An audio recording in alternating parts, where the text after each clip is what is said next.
Thank you guys for your patience again. I'll probably give it maybe 2 more minutes for people to really fill in before I start to dive deep. We're going to be together for 3 hours.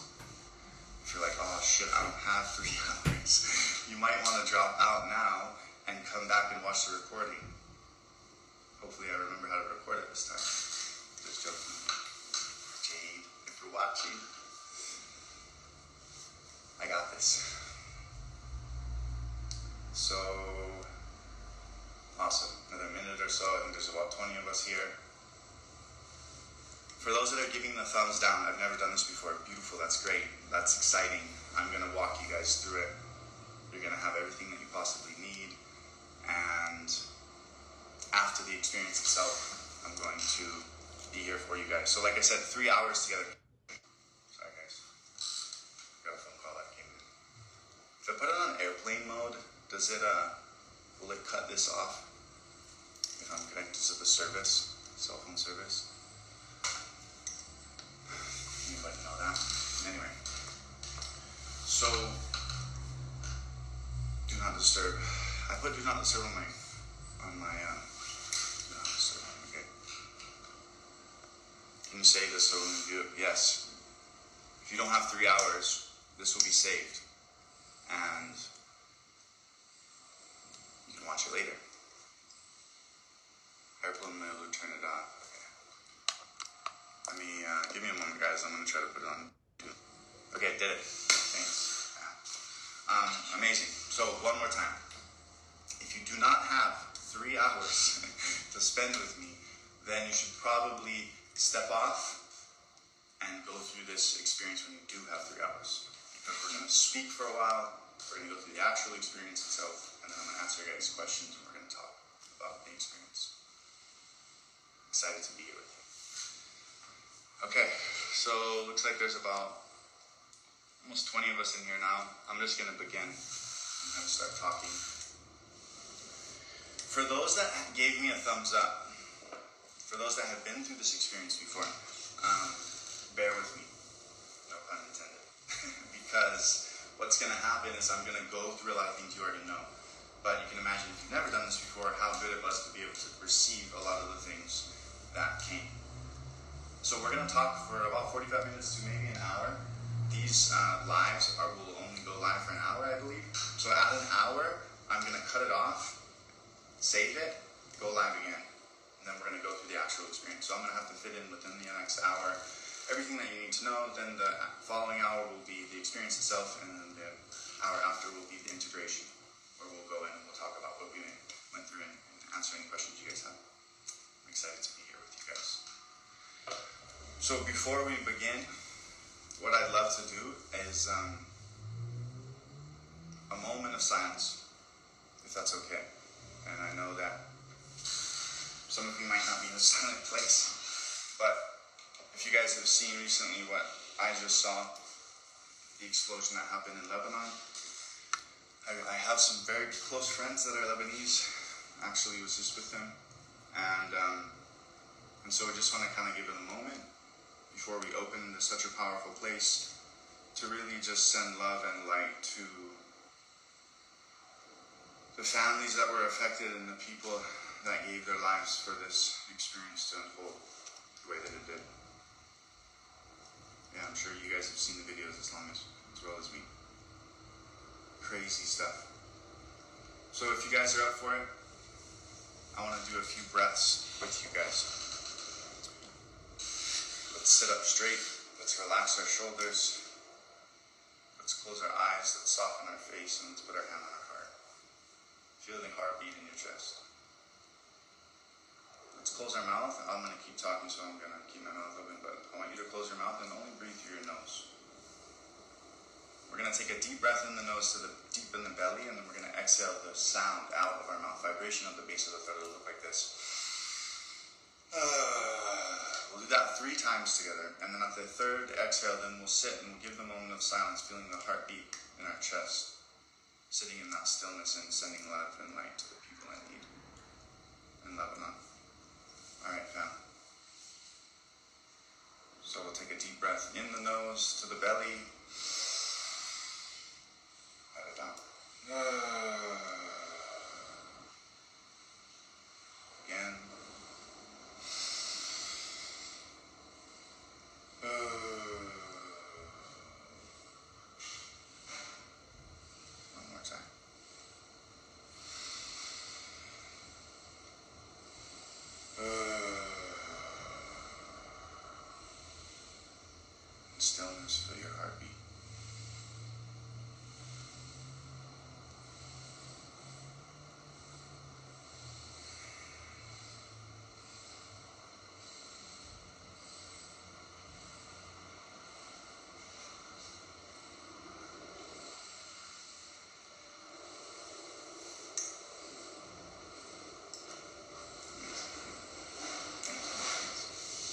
those that just joined, if you're wondering what the fuck's going on.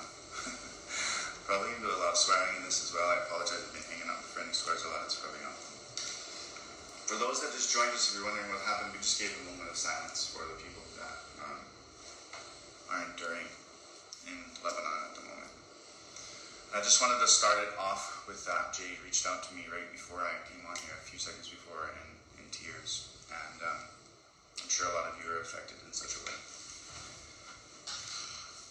So thank you for your courage to be here in this space with me, for the trust to be here in this space. What we're about to do together is something that's very powerful. I'm going to give you guys a lot of resources and books and fun stuff that you can continue your journey of exploration on as we go through this experience together. 2 books. One's called The Power of 8, the other one's called The Field. They're both written by a woman named Lynn Taggart. Those books will change your life. If you're wondering, how does that moment of silence, does that actually help the people in Lebanon? Read these books. And then we'll have that conversation maybe on the next breathwork session. So what we're going to do now is I'm going to walk you through quite an experience. And how this experience is going to start is, like I said, me talking for an hour with you, and then we're going to shut the live off, come back on the live again. We're going to go through an experience for 1 hour together, cut the live off, go back in, and we're going to answer questions and relate and talk for an hour afterwards.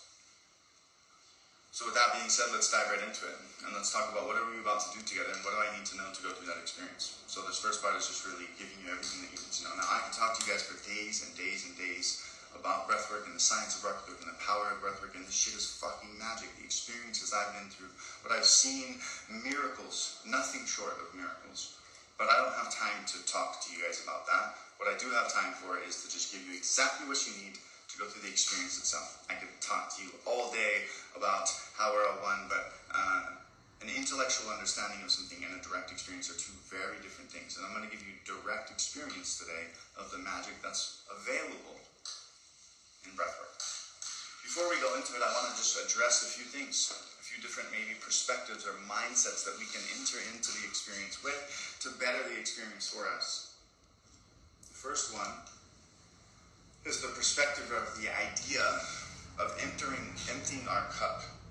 So some of you might have already done breathwork before, or even done breathwork with me before. And so as I go through a lot of this and speak about a lot of this, you might be like, well, I already kind of know a lot. But what does it take to get rid of everything that we've known and to be fully present in the moment? It's a practice to have. And in this space, try to practice that. Also empty our cup in the sense of forget everything that we know and go into this experience open or empty. Allowing yourself to really fully just absorb whatever it is to come in this experience, whatever that may be. And we'll talk about that. Not really having any expectations. Right? We're just going to lay down. We're going to try this cool thing called breathwork. We're going to breathe a particular way, and we're going to see what comes. It might be profound. It might be nothing at all. And that's fine. Whatever you receive is exactly what you'll need. Oh, look, the Queen has joined us. All hail Jade.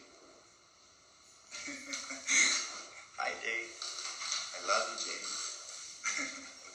So what I was saying was that entering this space, if we can open ourselves up and go into it with an empty cup, we can be more receptive to what comes in the experience itself. So I'm really excited for this. So one mindset to have. Sorry guys, I have a social media limit on my phone and it just cut me off.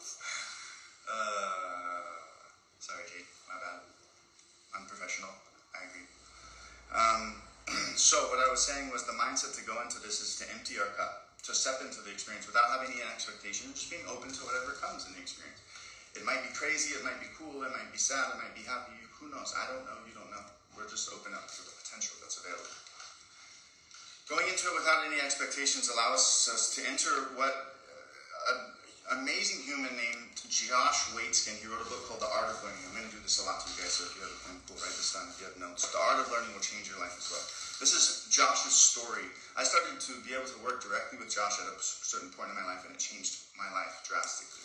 But one of his principles that he talks about is this beginner's mindset, right? To be the student, to be the beginner in all situations, in all areas of life, and to be able to absorb what comes in that state. So emptying the cup leads us into this mindset of the beginner's mindset. And to go into that with that. And what does it mean to be a beginner? Well, it means to suck at something, first off, usually, right? There's another amazing person named Ido Portal. He's an incredible human being. There's a documentary on him called The London Real. I think the guy that does The London Real does the documentary on Ido Portal, Idoportal. And he has this idea, and it's connected to this kind of 3 stages of learning or of development, let's say.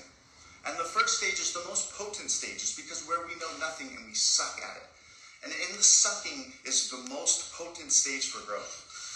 And this is called, in a scientific term, neurogenesis. Amazing book called Neurogenesis, Diet and Lifestyle about this idea of neurogenesis.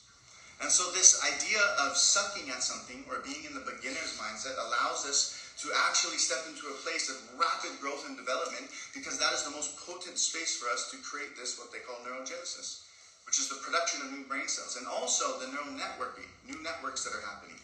And breathwork is an incredible, powerful tool to reprogram the way that your brain works, the way that you think, the way that you act, the way that you are. And so we're coming into this space, understanding how potent this space is, particularly if it's our first time, and going, okay, we're going to step into this place with a particular mindset, which is the beginner's mindset, emptying our cup and stepping into it fully available for whatever's to come. This feels weird because there's I'm just talking to myself. This is so strange. Okay, usually I have feedback. I can see you guys, right? So what I'm going to do now is I'm going to bring us through kind of a journey before the journey, right? And I'm going to talk about everything we're going to touch on and what we're going to do together today. So we're starting with this first hour slot of me speaking to you. That speaking is going to be basically starting with talking about what the fuck is breathwork, right? After talking about what is breathwork, and I have to limit myself there because I can go on for days and days and days, the next thing we're going to talk about is this idea of the 3 levels of resistance that are going to arise in the experience, that can arise in the experience, right? So as we go through this, I'm going to lead you through what are some of the things that might come up when I lay down and breathe. What can I expect? And so I'll go through these 3 levels of resistance with you, and we'll talk about each level. The next thing I'm going to do after that is I'm going to go through the 3 gears of the breath. So for those that are newer, they're like, what the fuck are you talking about? For those that have done this before, you're like, okay, come on. But I'm going to speak about it all because there's people here that have never heard it before. So these 3 gears of the breath is this concept that I'll explain to you, but it's basically teaching you 3 different ways that we can learn to breathe, or breathing patterns. And you'll use those as you need to go through the experience to the best of your ability. And so it's an ability to give you more control. So we'll talk about that. The second thing, or the third thing we'll talk about after that is the retention or the exercise. For those who know what I'm talking about, this is the fucking where a lot of the magic lies. But it is a place that can be a bit scary, and I'm going to walk you through it, and it can also be a beautiful experience. But one thing for you to understand is you are always in control of this experience. Everything that I'm giving you here is an invitation, and that is that. Nothing more than that. I'm not demanding you do anything. I'm just showing you what is possible, and then it's up to you if you want to dive deep into this space. And so what I'm going to show you is a way to dive deep, which is kind of the peak of the experience almost, where we breathe for 40 minutes and then we get to a particular experience where we do an exercise and a breath hold. I'm going to push ourselves, and challenge ourselves. I'll be there pushing and challenging you the whole time. But you can just find where it is, that you feel like you can go to. And that's the beauty of this experience itself. So when I teach you the retention, the hold, then I'm going to talk about the integration or the period that comes afterwards. It's fucking life-changing, y'all. Check it, M. And it's obviously back for more. So, what we want to do is we want to talk about, again, all this stuff, and then I'll talk about the integration period. And then, after that, you guys will be fully prepped. So, we got 40 minutes here. A little less, I guess. So, let's get to it. The first thing we're going to discuss is the 3 levels of resistance that might arise in the experience, right? As we go through this experience, my bad. We're going to talk about what is breathwork first. I'm going to take a sip of water here. Thanks, fam. 1 sec.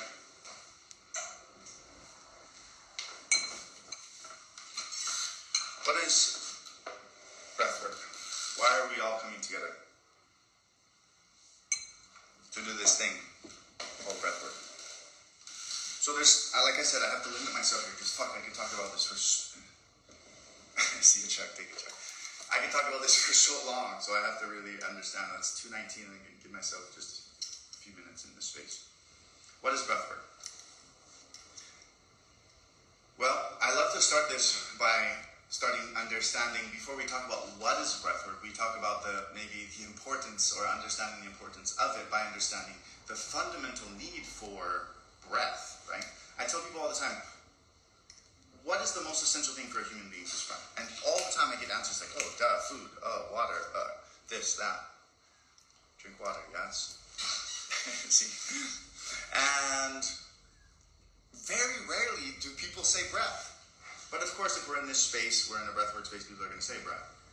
Now, what is breath? Breath is the most essential thing for us to survive. Don't believe me? Hold your breath.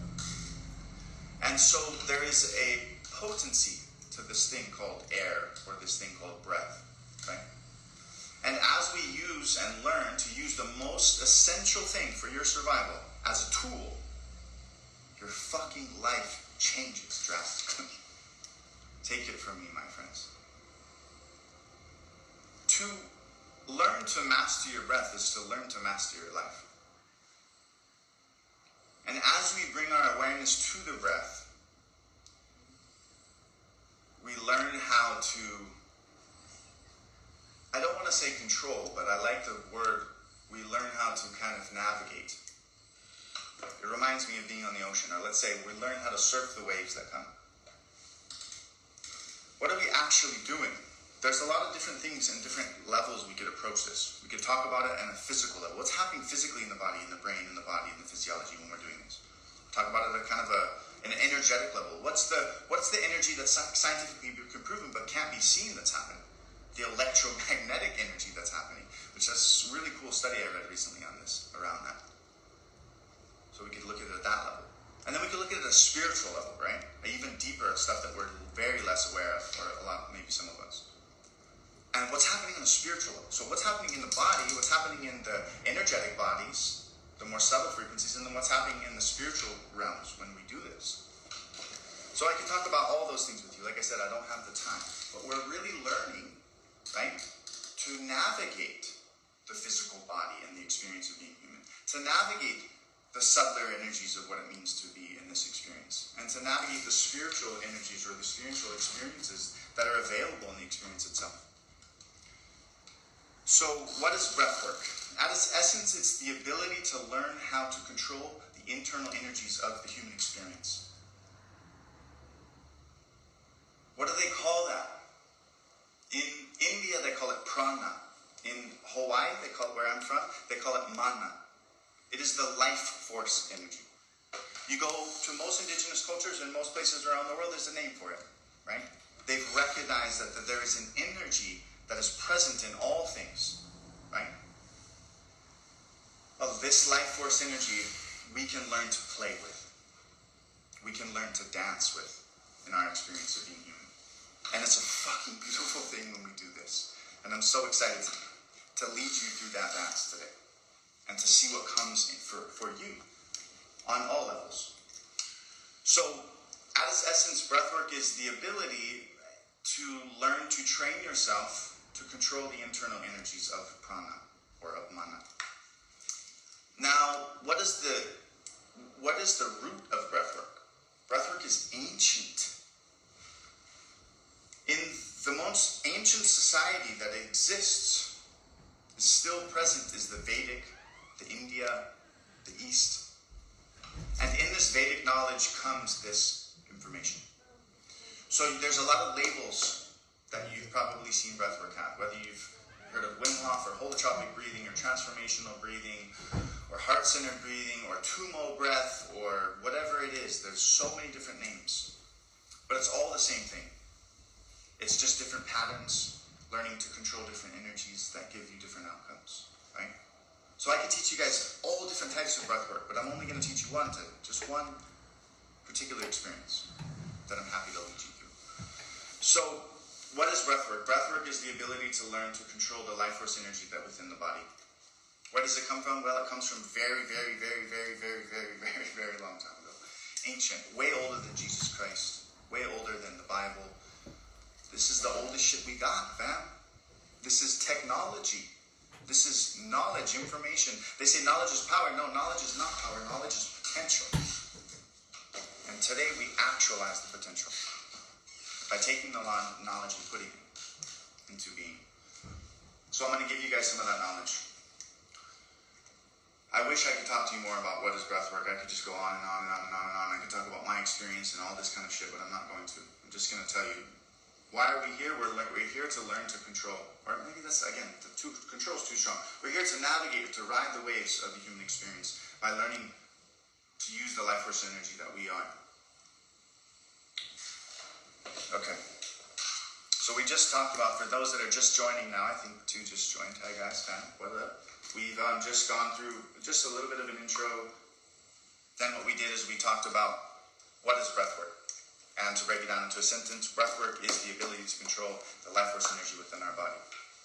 To control that is to control our entire experience. And I wish I had more time to talk about that with you guys, but I don't. Maybe we can do a different thing that's focused on that. Today I'm just going to give you what you need now to go through the experience. So if you just joined, perfect. You're right on time. The first thing we're going to talk about is the 3 levels of resistance that might arise in the experience. As we lie down and we go through this experience, we're going to experience who knows what. I don't know, you don't know. It's a mystery. That's the beautiful part of it. And it's different every time. That's fucking magic. What? Are you kidding me? So as you lay down and you open yourself up to an experience, you don't know what's going to come. So I can't tell you what's going to come. But what I can tell you, after doing this for so long, I can tell you that there is some different things that arise, and everything or anything you experience will fall under one of these 3 levels that we're going to discuss now. So as you go through the experience itself, if you feel like you're going into one of these places that we discussed, you can remember back on, oh, okay, beautiful, this is what we talked about. Amazing, I'm here now, and let's see how much I can open up to this space. So the 3 levels of resistance. Now, the first thing to talk about before we talk about the resistance itself is to recognize the importance of resistance and the fact that it's there. It's not there for nothing. This experience would not be what it is without the resistance. The resistance is fucking crucial. It's why we're here. But a lot of people are like, well, I don't want to feel resistance. To not feel resistance in life is to not grow. We have to go through, right? To heal, we have to feel. The only way out is through. So we have to go through the experience of feeling deeply. And this is an experience about feeling deeply. And so as you feel deeply, whatever it is you feel, I don't know what that's going to be. Feel it. That's why we're here. And the resistance that might arise is the opportunity to grow and to feel. And so we're going to talk about these 3 levels of resistance. But as we go through it, remember, breathwork is about surrender. So as the resistance comes, it's only resistance if you resist it. Here's the game. So as it comes up, how do we surrender to it? How do we free ourselves from the human experience by stepping into the flames? I feel like that's a very Jade saying right there. Jade, if you're still with us. Burn, motherfucker, burn. So, if you have a lot of resistance in your life right now, recognize that as the opportunity to grow. The more resistance, the more opportunity, right? The more that we're suffering, the more opportunity there is for expansion. And this experience is about stepping in to the resistance. The only way out is in, motherfucker. Peter. I like it. I wish I could see your face. Send me a DM. So, what are these levels and how do we work through them? Resistance is crucial. That's known. What is the resistance and where can I expect it? Level number 1, and I only do this in levels so that we can kind of go through the experience itself. It can be a circle, it can be any shape for all you shapists out there. But I'm just going in levels because there is kind of a progression to the experience itself. So level number 1, and usually it comes up right away. If you've ever meditated before, in your life you will experience or have experienced this level of resistance. What is it? It comes in the form of mental resistance. And that comes in the form of thoughts. As I sit down and I meditate and I close my eyes and I relax into the moment, I realize that my mind is fucking going crazy, nonstop. Always thinking, monkey mind, right? So, as that happens in experience, we have the tendency to, one, either be distracted by the thoughts and pulled away from the moment itself, or what we do is we attach onto the thoughts themselves. We identify too strongly with the thought, and then we go on this, you'll know what I'm talking about if you've meditated. You go on these journeys, and one thought leads to the next, and next thing you're thinking about that one time in second grade when that little girl poked you with a pencil, and was she flirting with you, or did she just really hate you? Are you a bad person? Am I worthy of love? Anyway, you get my point. Mental resistance comes in this first level of resistance in the form of thoughts. As we breathe and we lay down, we'll experience it. What will the thoughts be? I have no idea, but I can tell you this. The thoughts will probably try to stop you from doing what you're doing. Isn't that funny? I don't know what it is about this experience, but we've seen across the board, it is super common that people's mind goes fucking haywire when they try to do this, right? They think about all the things that they should be doing, except for breathwork. So the mind or the thoughts try to kind of pull us away from the breathing himself. And I'll go through this in each level with you guys, but each level of resistance kind of tries to distract you from what we're here to do. What are we here to do? Breathe. So I'll say something to you guys again and again and again, and I'll say back to the rhythm, back to the breath. When I say that, what I'm actually saying, and I'm giving you a conscious reminder, back to the rhythm, back to the breath. What does that mean? Oh yeah, that means bring my conscious awareness back to the rhythm of my breathing. All we got to do for 40 minutes is lay down and breathe in a rhythm. What kind of rhythm? It doesn't matter. It's up to you. I'm going to show you a bunch of them. It's fun. You just breathe in that rhythm. But you'll be surprised on how often you can get distracted from where you are, the present moment, right? All meditation that exists, has ever existed in the existence of existence, is one thing, focusing your awareness on something. Whether that's a mantra, a flame, whether that's universal love, whether that's movement, whether that's whatever it may be, it's just about focusing the awareness, and then you notice that the mind starts to wander. Oh shit, I gotta come back. And it wanders out, oh, I gotta come back. And so that's all we're doing here. So we're just lay down and we breathe. And as the mind wanders, okay, just bring it back. Don't be cruel to yourself. It's okay that you wandered. It's in our nature. That is the mind of the nature of the mind, is to wander. And to be human, or to go through the yogic experience, or the Vedic kind of sciences that are really where this comes from, is to learn how to ride this experience of being human. Sorry guys, I'm looking for a particular... Oh, okay, I like this. So what I'm looking for is some sentences that are very common that this is a list that I found from a long time ago. So what is my mind? We're still in mental resistance. What is my mind going to say when I lay down and breathe? Here's a couple common ones. I'm gonna pass out. I'm gonna have a stroke. There's no way I can do this for this amount of time. This is too hard. This is not for me. Why did so and so bring me in here and suggest this? Jay's crazy. I think I'm not doing it right. How is this going to change my life? Let me just adjust my mat real quick.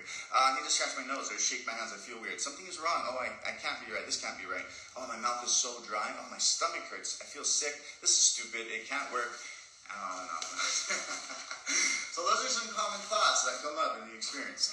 It seems like it's very common that you're going to try to convince yourself on how you shouldn't do this, or how you shouldn't breathe, or you can't. I think someone wrote Chris can't. That's funny. Synchronicities of life. Thank you, Yoga Gina. And so, as you think these things, remember, you're okay, you're safe. You're not going to pass out, you're not going to die. Everything's okay. This is just laying down and breathing in a particular rhythm. What comes out, we'll see. We're talking about that. So the first thing is, right, mental. So going from the first layer, we're going to go now to the second layer. If the first layer is mental resistance, which just comes in the form of thoughts, which obviously has the effect that it does. We all know how much a thought can ruin our lives. We can transcend, right? The idea here is the surrender in every level. That's why we're here. We're here to surrender to the thoughts. So let's look at the thoughts. Let's let the thoughts come like a cloud and let the thoughts go like a cloud. As soon as we attach to a thought, we give it power. And thoughts never stay. The stream of consciousness is real.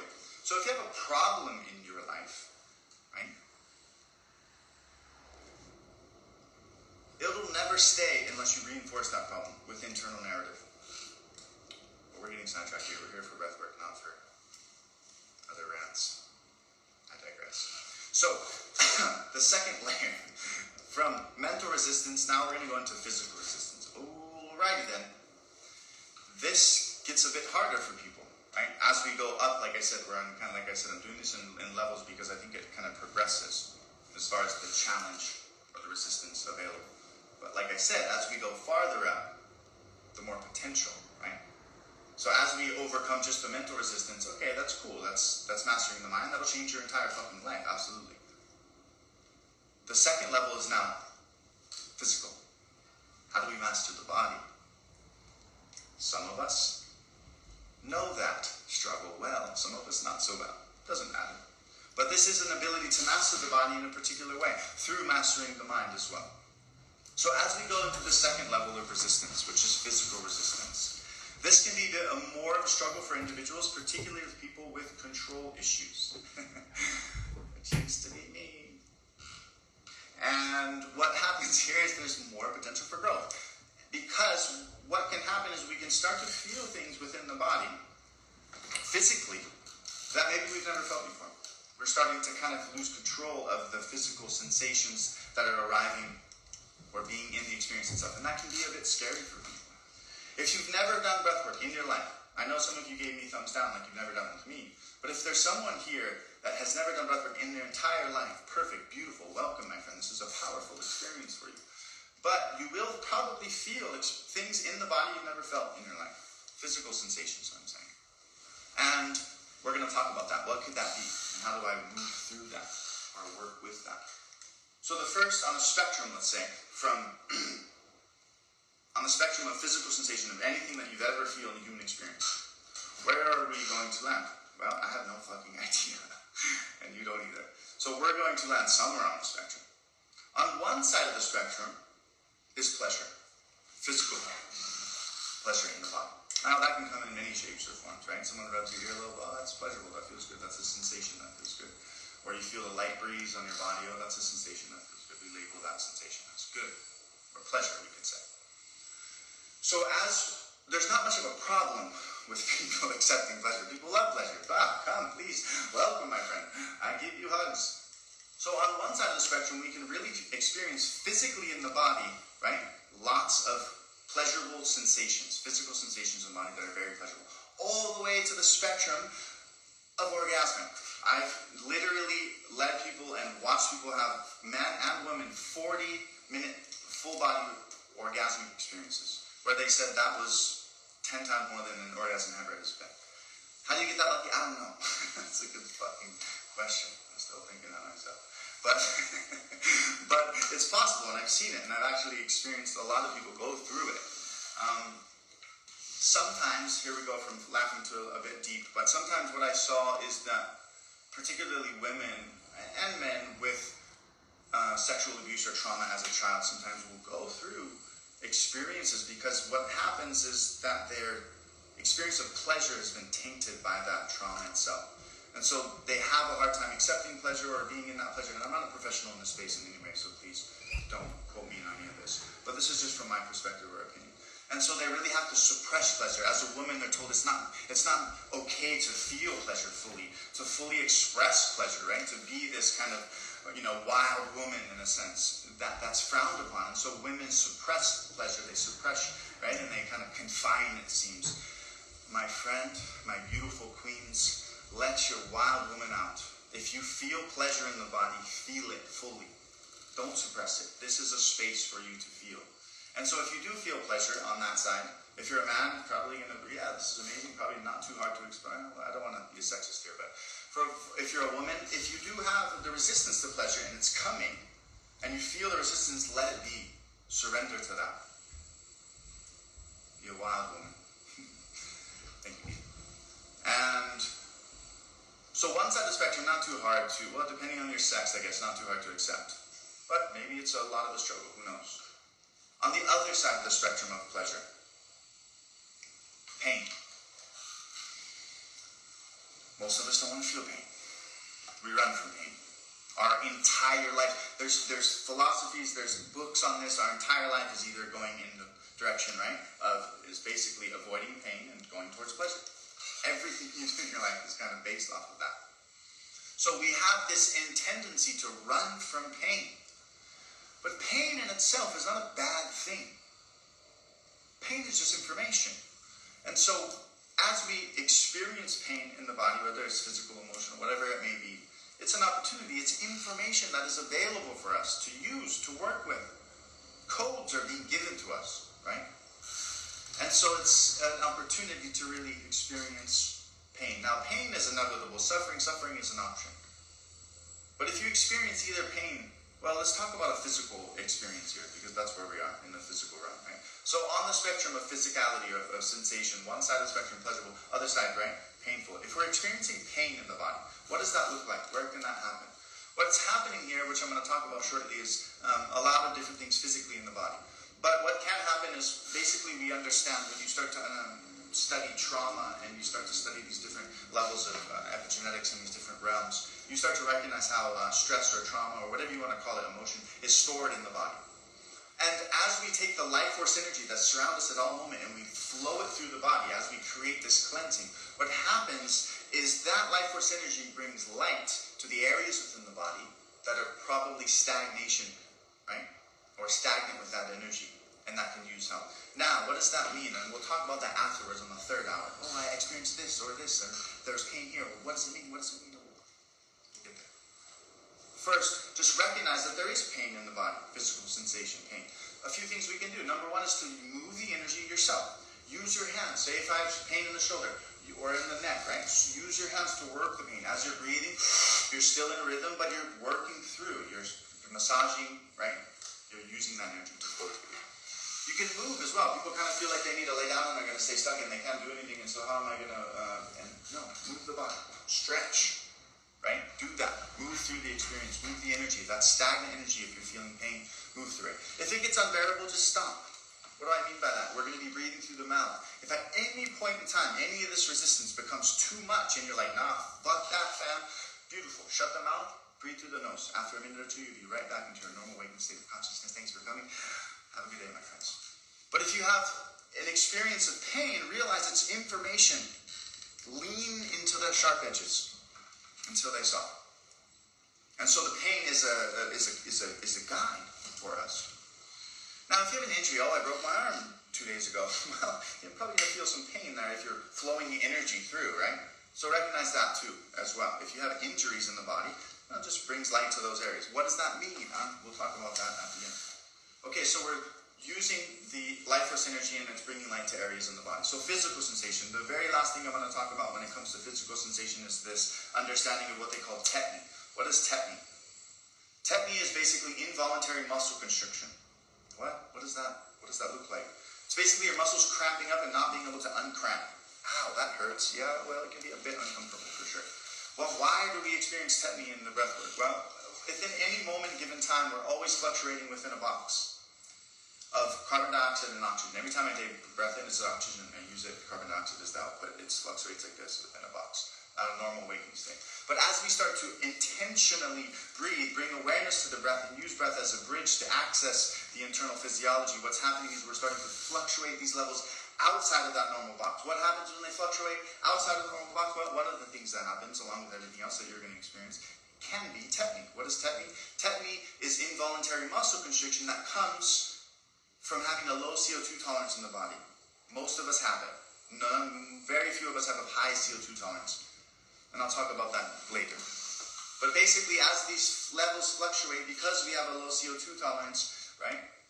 The body starts to react as the CO2 builds up in the body. It's not a bad thing. You're not going to die. CO2 is actually incredibly good for you. See, high CO2 tolerance, how do you get that? Well, you do what we're about to do. You get tetany again and again and again and again. And it creates high CO2 tolerance and it changes your fucking life. It's really powerful.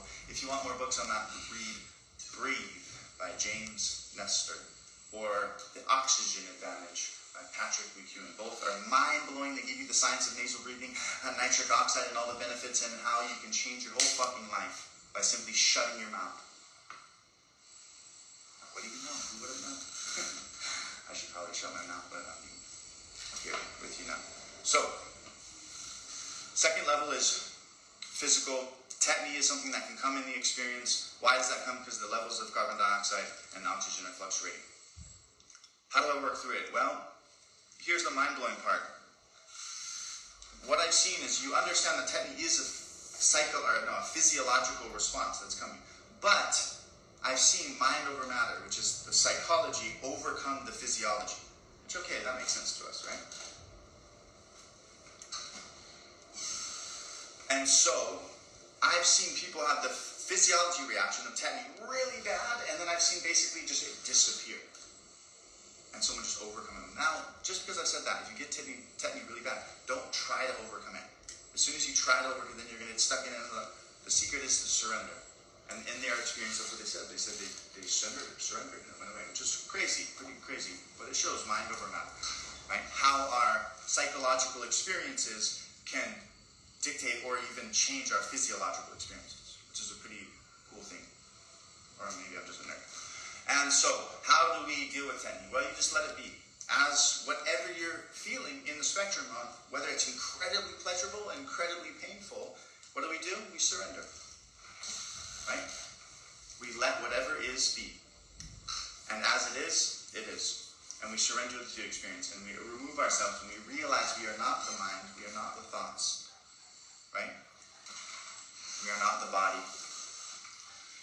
Okay, so we're going from number 1, mental, to number 2, physical. Now we're going to go to number 3. That is emotional. We only have 15 minutes, or I guess 10 minutes left. So I'm probably going to fit as much as I can, and then we'll start back up the end live, and then we'll take that hour, and we'll do 3 of them, 4 of them if we have to, whatever. If you guys have that time. So, basically, we've gone through the 3 levels of resistance that might arise in the experience. Number 1 is mental resistance, right, in the form of thoughts. Number 2 is physical resistance, in the form of physical sensation in the body. One of the things that can be there and challenging is the tetany. It's basically where our hands start to come together.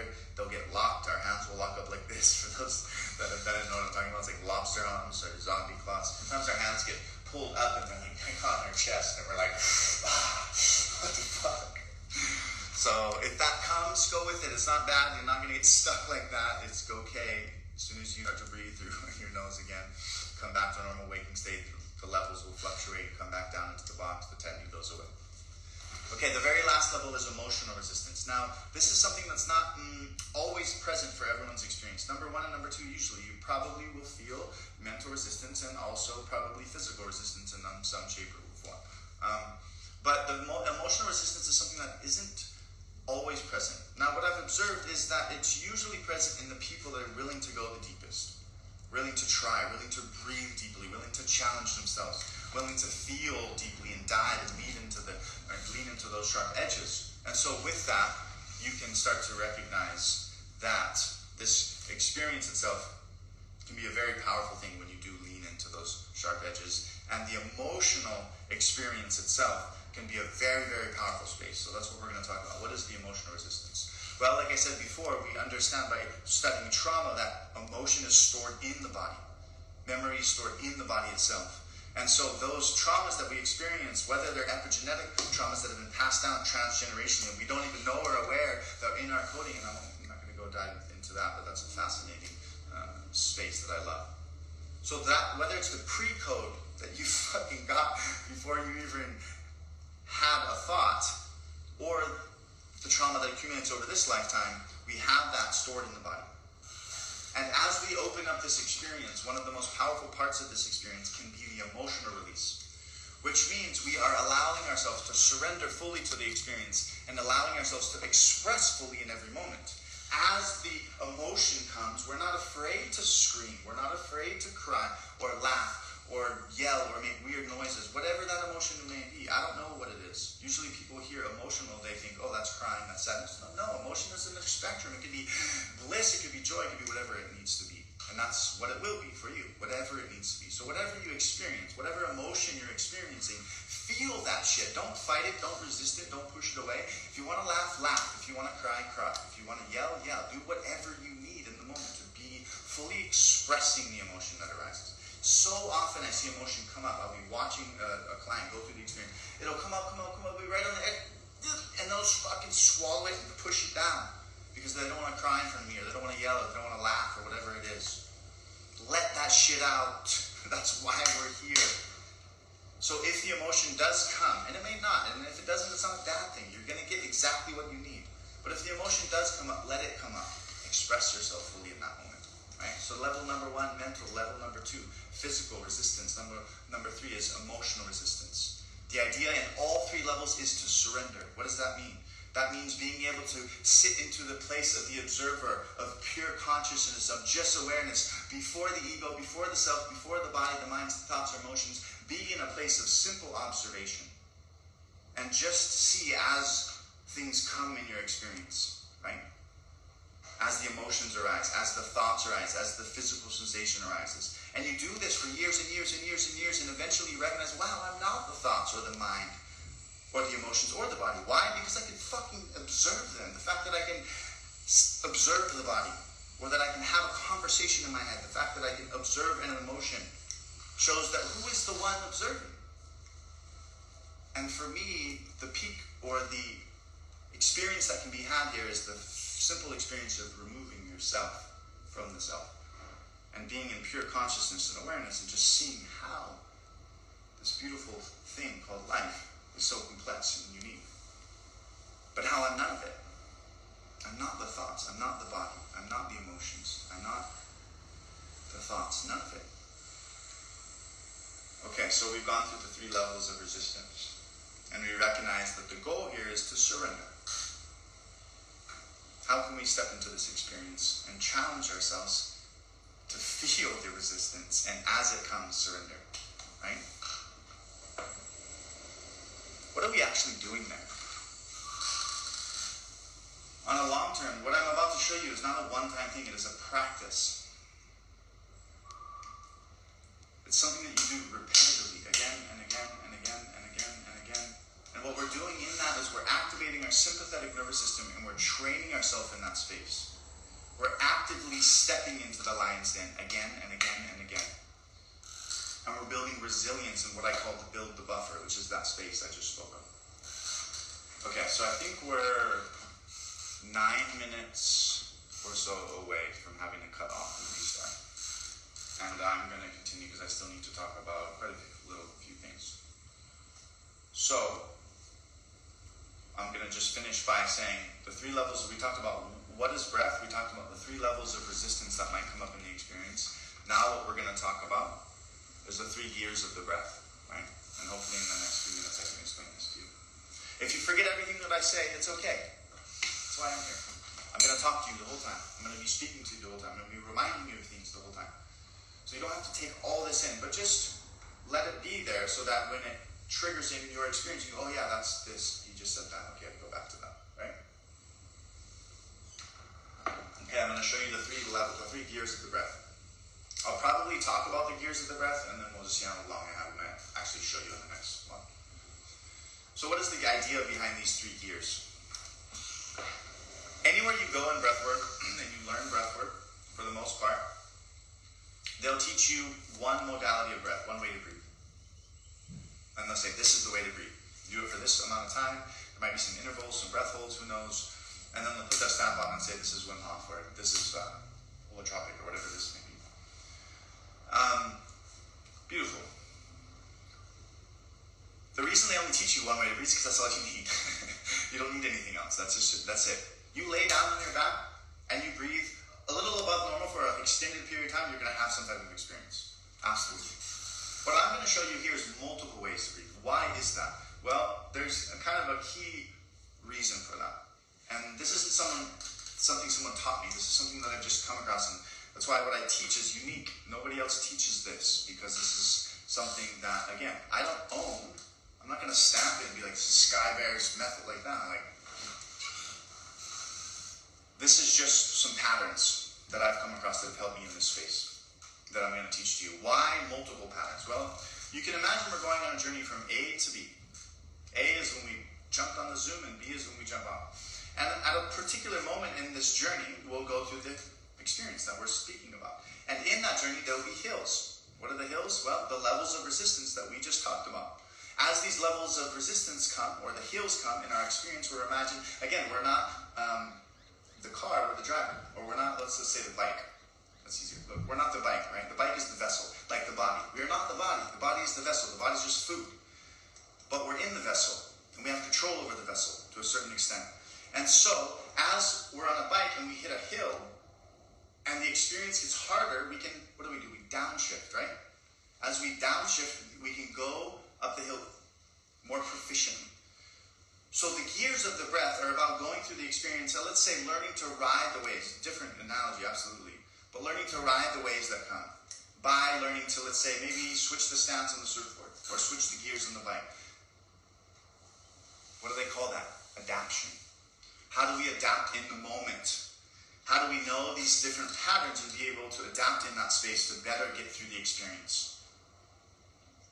And there is no better, but at the same time, we can learn to dance with the experience.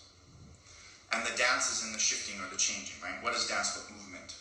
So this is the dance of the breath. And the dance of the breath helps you with the dance of the experience itself.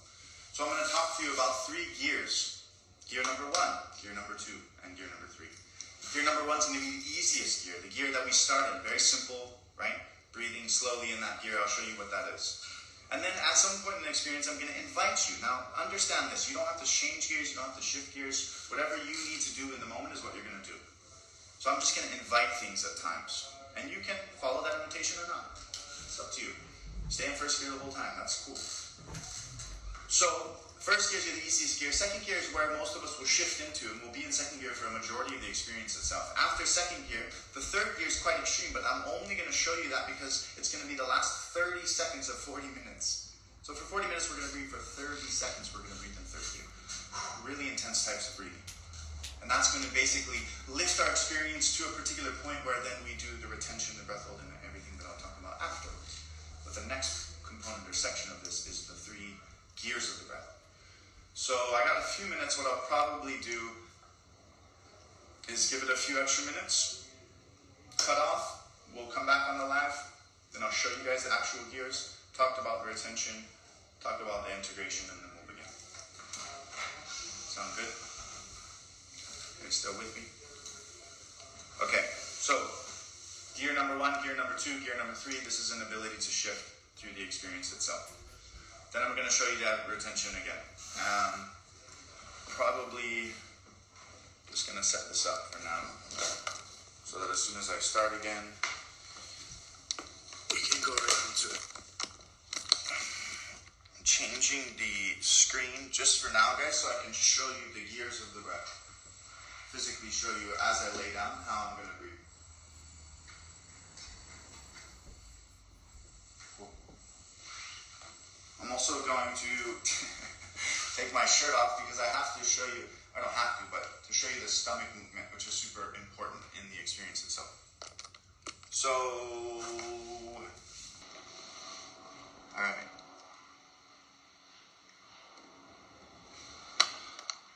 Okay, welcome my friends. Come back.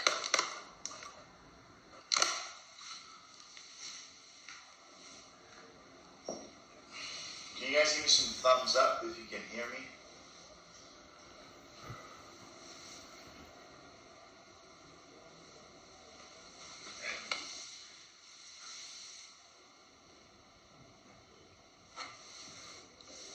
Okay. Alright, so I'm just gonna get started. Please don't hate me, my friends, but I think what I'm gonna do is we're gonna go live again. Like, we're gonna do this one, we're gonna do one more, and then we're gonna cut off, and then I want a full hour once we begin the meditation. So if that's confusing, I'm basically going to explain everything else that I need to explain, then I'm going to cut off, and then we're going to go in, and that's when we're going to actually begin. Because we have hour gaps. I know, why are we even here? I told Jay, we need to use Zoom, dog. What's up? Jay, if you're listening, shout out to Zoom. No, but we're here, we're making it work with what we have. So basically what we're going to do is I'm going to keep giving the description, and then I'm going to cut off, and then we're going to start. And then we're going to go through the actual experience. I'll only have an hour for that, and then we'll do integration. So it'll be 4 total sessions instead of 3. You're welcome.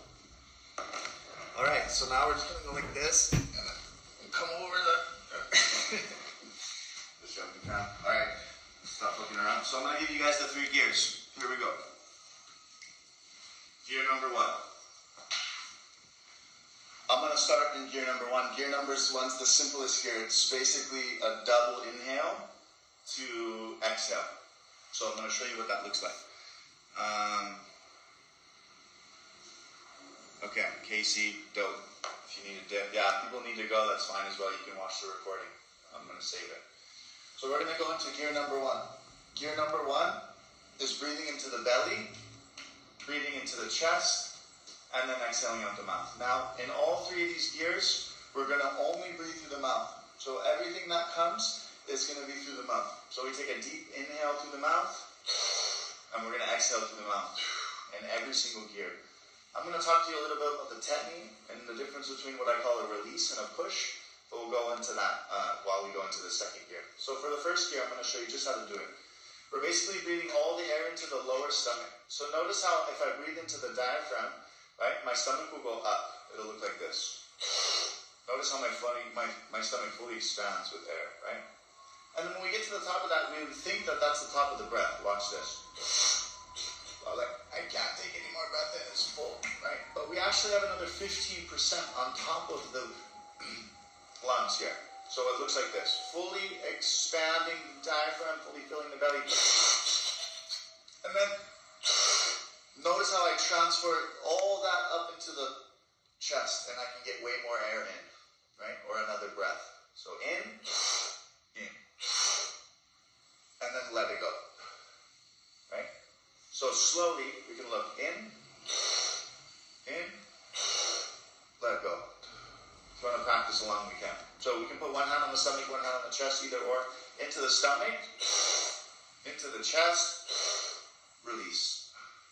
Into the stomach, into the chest, release. Now I'm going to do it in a rhythm. That looks like this.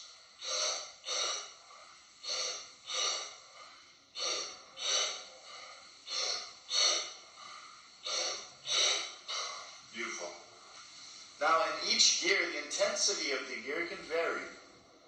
Example, gear number 1 I can do really intensely, which is really quick, right? Looks like this.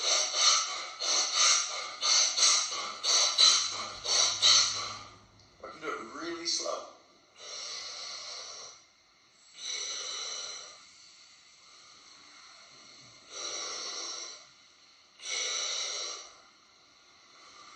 So the intensity of the gear is up to you.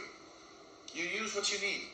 You only knew what you need. I'm going to be talking to you, guiding you, but I'm not your guide. You're your guide. I'm just showing you, holding the space and allowing the potential to happen. You have to listen to yourself in each moment. So if you want to go more intensely, then go in more intensely. If you want to go mellow, go mellow. In this experience, you get what you give, which means the more energy you put into the experience, the more will come out of the experience. So gear number 1 is stomach, chest, and release. Stomach, chest, and release. Perfect. Gear number 2. We're now just going to be breathing into the diaphragm, which means now there's no chest, it's just stomach. Stomach still expands upward as we breathe in through the mouth, and slowly drops as we release. Expands up, breathing in through the mouth, and drops when we release. Good. In a rhythm, it looks like this.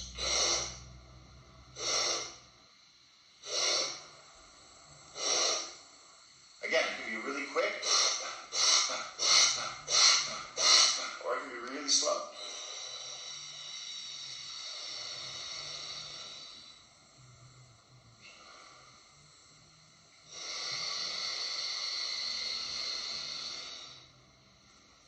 Doesn't matter. You know what you need in the moment. I'm going to invite you into gears, but the intensity of the gear is up to you. If you want to go ham, go ham. If you want to go mellow, whatever you feel like you need in the moment. So gear number 1, double inhale to exhale, looks like this. Gear number 2, just breathing into the diaphragm, looks like this. Right? Now, one thing to remember, it does not matter what gear you're in or what the intensity of the gear is. The only thing that matters, remember this, I'm going to say it again. The only thing that matters is there a rhythm to the breath? What does that mean? Well, do you know what a rhythm is? Beautiful. The rhythm of the breath is all that matters. Now, the rhythm will change over time, and that's okay. But as long as there is a rhythm, then you're doing okay. There is no right or wrong. So don't think, oh, fuck, am I doing this right? Am I doing this wrong? There is no right or wrong. It doesn't exist. Is there a rhythm or not is the only question you should be asking. Beautiful. The second thing is, now that I say that, I am going to show you a particular rhythm that might bring a particular experience that you can go into or not. I'm going to show you what that looks like. This is the difference between a push and a release. Let me show you. A release is what I've been doing, which is 100% in, and then just letting go as much as I need to take the next breath in. How I'm going to trigger that in your experience, when I'm talking to you during the breath work, I'm going to say something. I'm going to say 100% in, 50% out. What does that mean? What that's going to trigger you to remember is, when he says 100% in, 50% out, what that means is there energy on the inhale, double the energy on the exhale. Right? Let me show you the difference. This is a release, which is a full inhale and then just releasing, which is what we should be doing. Well, I'll take that back. You should be doing whatever it is you're doing in the moment, because you're exactly where you need to be, and you're not doing anything right or wrong, because there is no right or wrong, so you're breathing just as you need to breathe. With that being said, the release is this.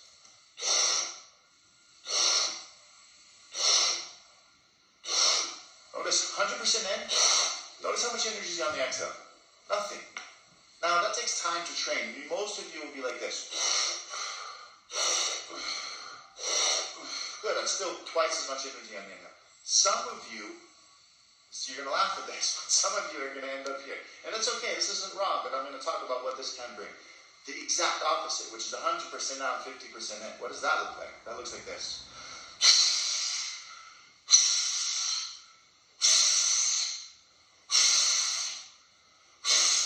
I know you're laughing, like, I would never do that, but you'd be surprised in how often, honestly, you needed that red, or no, there's no red around. Good, I'm happy you needed that, though. If you start to breathe the opposite, which is breathing really hard on the exhale, that is what they call hyperventilation, right? When you're going. So we don't want to push on the exhale. What we want to do is release on the exhale, which is 100% in, and then surrender. So if it's okay if you're pushing the air, just push it as little as you need to. Try not to be exerting energy. Now, what happens if I push a lot? Well, what they found is in the studies when it comes to the technique, which is when the hands start to lock up and the muscle, the involuntary muscle constrictions of the arms come like this. Stop. What they found was that people that were experiencing technique, two things usually were happening. Either one, they were really lacking magnesium, calcium, and phosphorus in the body. So if you get technique really bad today, you might check your levels. It might be worth doing. Do you have enough magnesium, calcium in the body? If not, they noticed that people that were pushing on the exhale, that the technique was coming a lot quicker for them. So like I said, there is no right or wrong. If you're pushing on the exhale, beautiful. That's just what it needs to be. The technique will come, the technique will teach you something, and you will expand and evolve in your experience of being human. It's a beautiful thing. It's not wrong. But if you do have consciousness to change the rhythm, like I said, we're here to use the breath, to control the breath, to control the energy, like I said. So if you do have the awareness, if I say 100% and 50% out, remember 100% in and let go. Rather than in and push. You don't want to push as much. But it's up to you.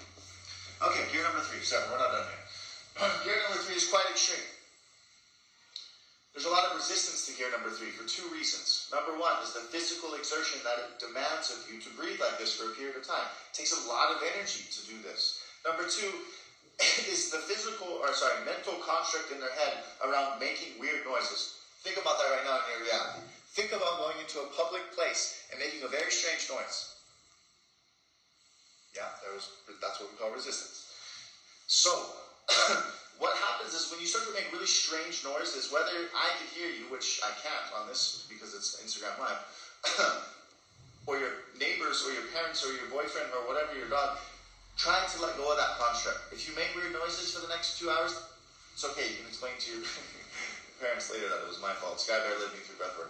Or your lover or your dog or your neighbors, whatever it is. If you want to make strange noises, make weird noises. So this gear number 3 is, number 1, it takes a lot of energy. Number 2, you make weird noises when you do this, and so there's a lot of resistance. Let's overcome the resistance. This is where we grow and evolve. This is what third gear looks like. We're not breathing into the diaphragm anymore. We're only breathing into the upper chest. We're not breathing into the stomach like this. We're actually going to only breathe into the chest. We're going to take a deep breath in. And what is it going to sound like? It's going to sound like I've been held underwater for a long period of time. If I were to hold you underwater for a long period of time and let you go, what would the sound you would make? It sounds like this. Right? It is a gasping for air. It is the body's reaction to life. What happens when we breathe like that for a while? You'll see. So, gear number 3 is crazy. It amplifies the experience drastically. I can talk a lot of you about this gear because it fascinates me. Most people won't teach this gear because it's way too extreme for most. But, like I said, only for 30 seconds I'm going to invite you here.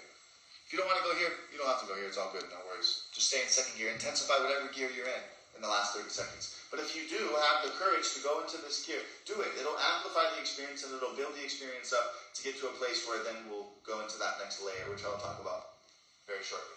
So gear number 3, what does it look like? Sorry, gear number 3, into the chest. What does the rhythm look like? It looks like this.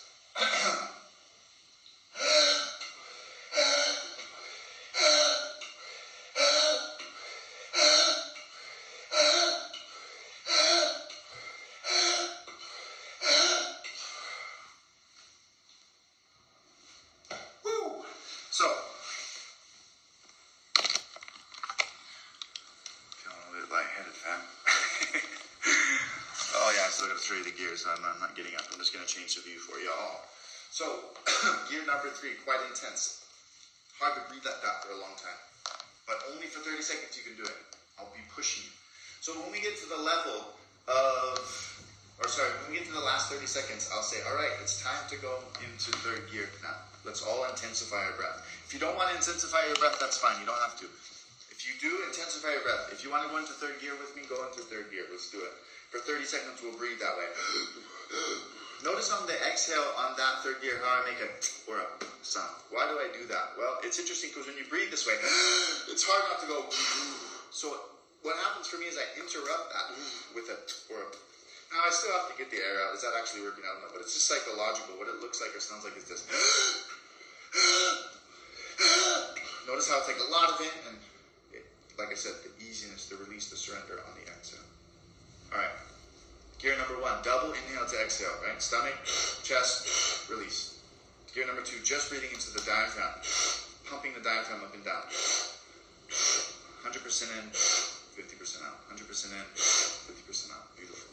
Gear number 3, just into the top of the chest. Gasping for air, creating a rhythm, making it twirl. You don't have to make the twirl. Alright, fam, sorry. I'm kind of going crazy. It feels like I'm losing my mind because I'm by myself here. You guys are just names on the screen. Alright, now I'm going to show you the retention. Then we're going to talk about the integration. Then we're going to cut off and we're going to go back live and we're going to restart again. We're going to dive into the actual experience. Alright, so this next level, what we're about to step into, like I said, it's kind of almost a peak experience of the experience. Some of them have done this before, they know what I'm talking about. Those that have never done this before, perfect, I'm going to walk you through it right now. Basically, we're going to be laying down on our back, we're going to be breathing in one of the 3 gears, we're going to intensify the breath, and when the breath intensifies, we're going to then hold our breath. When we hold our breath, we're going to do a particular thing with our body for as long as we possibly can. I know, that's confusing. Let me clarify. Lay down, breathe in one of the 3 gears intensively. When we get to the top of the breath, we're going to hold the breath. So I'll say, all right, it's time to go to the breath, hold the retention. Whenever I say that, just go with the rhythm and then feel what's right. As soon as you get to the top, hold. What that looks like is this.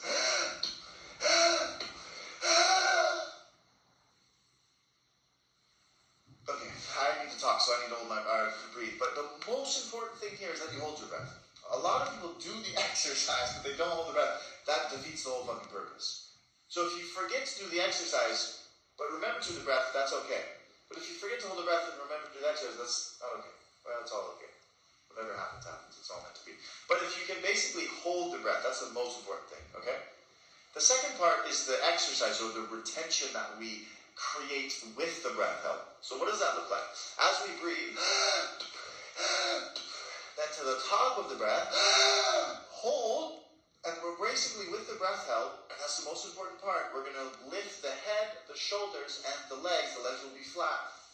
2 to 4 inches off the ground, squeezing every muscle in our body.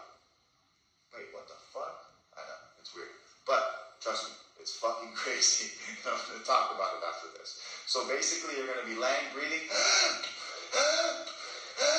Get to the top, hold.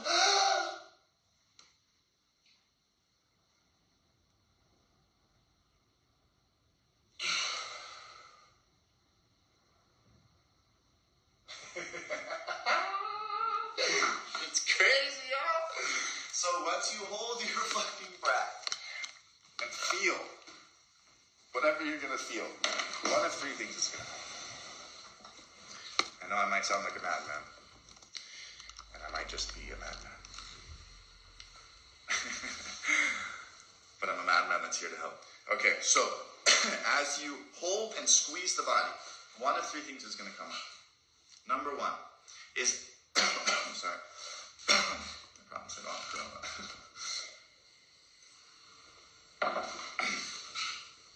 It's all that. We're all mad here. You're right. The best of us are. Okay, so as we hold the breath and squeeze, again, breath is held, legs, shoulders, head, right, are lifted off the mat about 2 to 3 inches. We're in a crunch position, and we're squeezing the body as hard as we can. The whole point here is retention, right?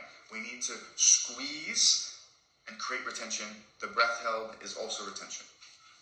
What happens when we do this?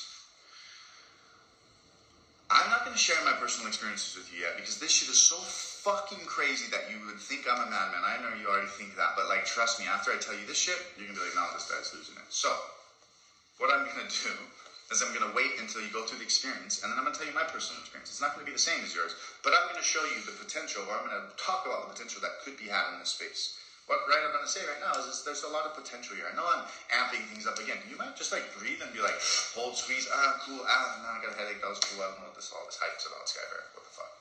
I have no idea where you're going to go to, but what I do know is my own personal experience. That's all I do truly ever will know.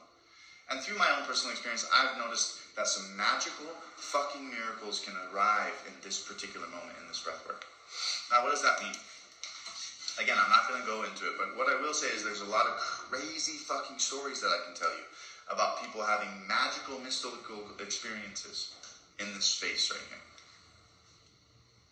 Miracles. That's the only word I can say. It's the only word that I really know how to fully encapsulate this energy. So, as I hold and I squeeze, I know there's a lot of hype, but as I hold and I squeeze, like I said, only one of 3 things is going to happen. What is that? Well, number 1, you feel like you might pass out. That might come very quickly.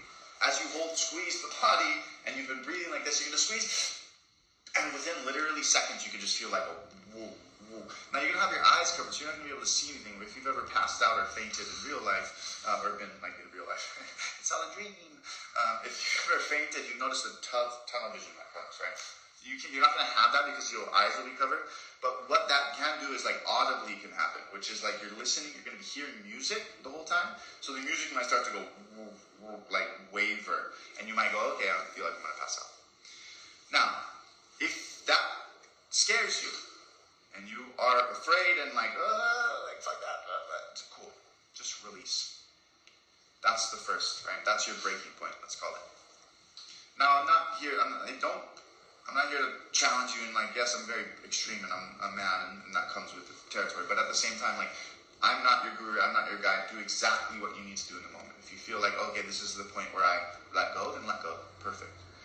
So first is just squeeze and hold until you feel like you can't anymore, which means like you might pass out. That's okay. And then just relax. As soon as you relax, that's called the release. When the release comes, just close the mouth now and only breathe through the nose. And then we're going to go into integration, which I'll talk about in a moment. So, basically, as we squeeze and hold, the first thing that might happen is we might pass out. The second thing that might happen is we do pass out. And that's okay. I'm not going to go into depth. I'm going to go into depth after with this with you. I'm not going to go into depth with it now. But basically, if you pass out, that's okay. It's not bad for you. It's not negative. We have a lot of negative indentation around going unconscious. Why? Well, because it's attached to being sick or something's not well in the body. But passing out is just simply a safety mechanism in the body. If I hold my breath right now, and if I have the courage and the mental strength to not breathe, my body will literally just shut itself down and pass out so that I can't breathe, and it'll start to breathe automatically. So it's just a safety mechanism. Another example is if I move my head up strong enough and enough of the liquid in my head goes to one side, boom, it'll just shut me down, right? If you get dizzy, you get up really quick, and sometimes you can pass out, right? So there's different reasons that the body just shuts itself down, but it's not a bad thing. It's not negative for you. I did some, I spent some time in this space making sure that as I was doing this a lot, it wasn't really, really harmful. I'm not saying you should do this every day. Don't push yourself to pass out every day. But what I'm saying is that there is a potential in this space when you do push past that point. If you can push yourself and you feel like you're going to pass out and you can go past that and you do actually go, oh, that's okay. That's just more of a release. What will happen is you'll come back, you'll wake up back and go, oh shit, where the fuck am I? And then you remember I'm doing breathwork and you can just relax. I'm safe. If you forget everything that I've told you in this last hour and 23 minutes or however long we've been together, just remember one thing. You're safe. That's all you have to remember. I'm leading you, I'm guiding you, I'm here, I'm speaking to you, I'm here for the betterment of your soul, your highest self. And the only thing that I will give you is love, unconditionally. So that safe space that you're in now is a space to let go, to surrender. And to push yourself to the point of passing out is the ultimate surrender. Why? Because it's genetic. Like, no. Passing out means death, basically, right? Because, for example, if you're in a war or in a fight, you get knocked out, the person can do whatever the fuck they want to you. You're not there anymore, right? And so there's this deep genetic thing on not going out, which is understandable. But there is a magic in surrendering to the experience. Number 3, what's the third thing that might happen? This is the most common thing that will probably happen to you, which is you're just going to run out of breath. You're going to be holding, you're going to be squeezing.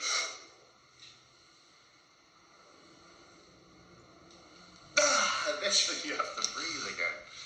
So as the breath needs to come back, that's fine. That's your release. Whatever your breaking point is, whether it's feeling like you're going to pass out and then relaxing, whether it's actually passing out and then relaxing, or whether it's pushing yourself all the way to the point where you have to breathe it. Relax. As soon as the release comes, which I won't know because I can't see you guys. This is a challenge for me. Challenge within a challenge.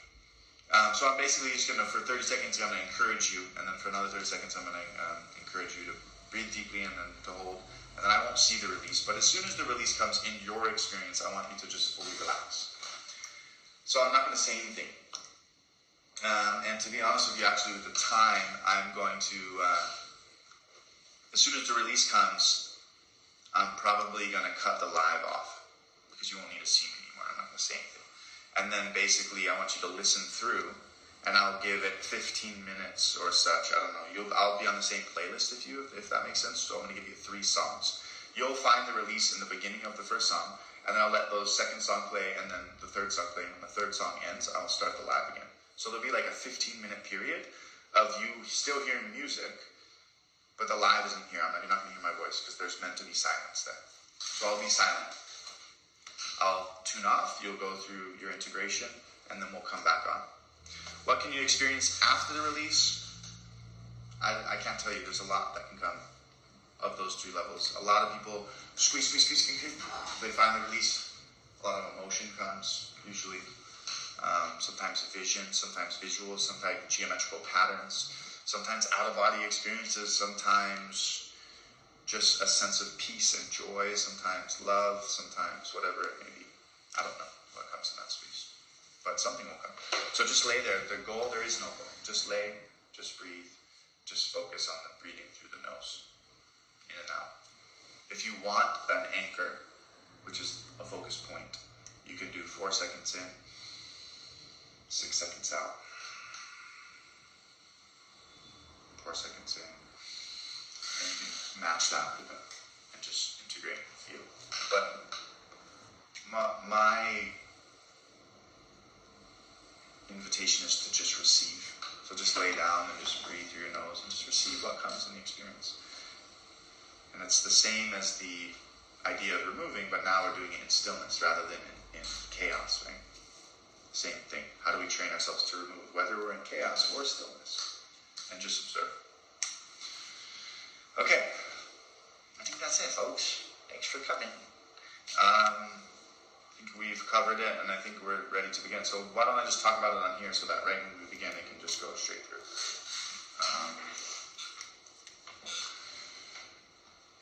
So how we're going to start this is I'm going to have you guys all lay down. So let's get some checks off the list right now. You guys should have got a list from Jade. Things to bring, things to know. Let's talk about it. Let's do some housekeeping. I can't see you, so that's out. But you should be somewhat on a empty-ish stomach. You should go pee if you need to go pee. I'll give, while I'm re-uploading the live, or that'll take me a moment, right? You can go pee then once we cut off here. So if you have a lot of food in the stomach, just go really easy. This is an experience for a full stomach. If you have pee in the bladder, go pee. You want to let go of that. Make sure your device is charged. Make sure that it's not going to die, which I should do now. Thanks for the reminder, Skyler. And make sure that you're in a safe place. You feel safe in the place that you're at. Make sure you have something to lay on. There's padding like a yoga mat. Don't put a pillow under your head. That will lift your head and that will change the airways. We don't want that. It's like bending a straw. You should have something to put over your eyes for complete darkness. If you can tie it, even better, so if you move around, it doesn't fall off.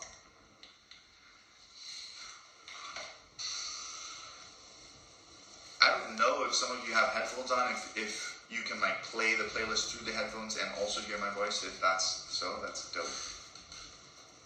If you can do that, give me a star emoji, like a big star emoji, because that's really cool. And I should recommend that more, because then it's like in your head. Because when I do breathwork, sometimes I do it with the headphones on and I listen to the music, and it's just such a different experience. Right? It's really cool. Yoga mat over flat on bed? It's nice to be on a solider ground, I would say, but with padding. So the bed is hard because they're holding the retention, but anything works, my dear. Sophia, you can do it on a bed if that feels more comfortable, wherever you feel more safe, but I recommend doing it on the yoga mat on the ground if possible. Okay, so devices are charged. You have something to cover your eyes. You have the playlist. Let's talk about the playlist, right? Really important. You need to have, I can with Spotify, but it makes me hard to hear, so I don't do it with two devices. So yeah, I do it with two devices. Okay, cool, two devices, yeah. If it fucks shit up, then perfect. You either need Spotify Premium, or you need to take that Spotify Premium playlist and look, and you need to build it on Apple Music. If you need to do that now, get to it, because we're going to start soon.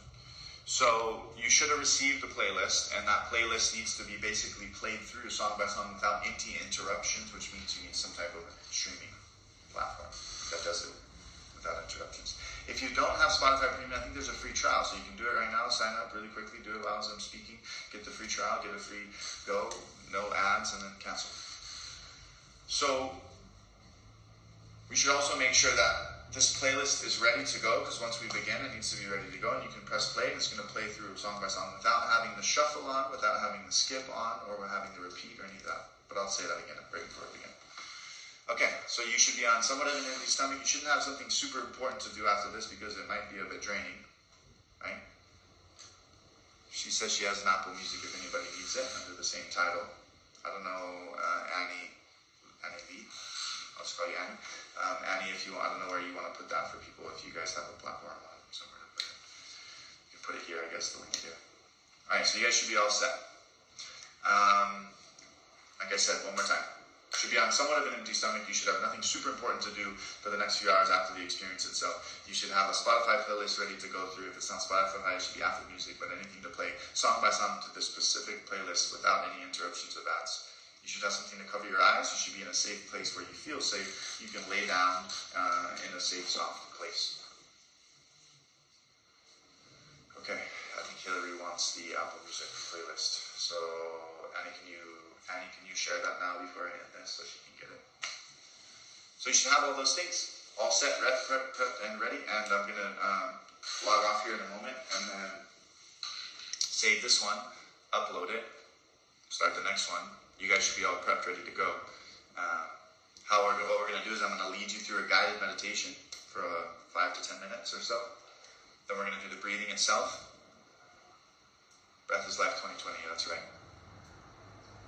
That's the name of the, beautiful. Then we're going to start with the meditation, go through the breathing experience, do the retention, the breath hold, have the experience of integration, then I'm going to jump on and we're going to talk about it. Sound good? Okay.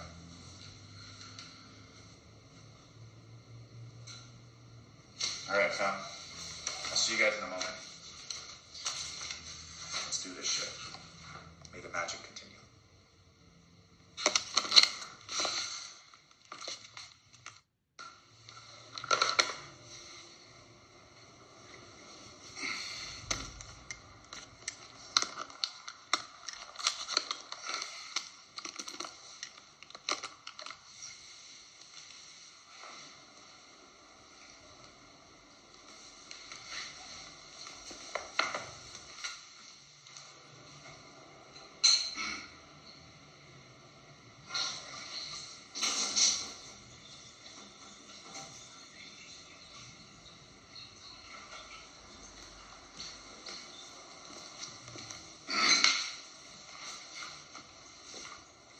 Alright, fam, you guys are quick. 16, 17, we're hitting it.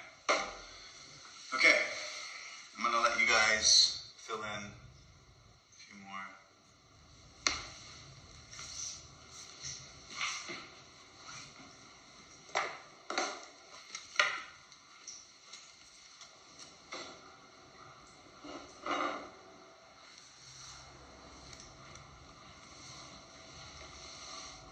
Alright.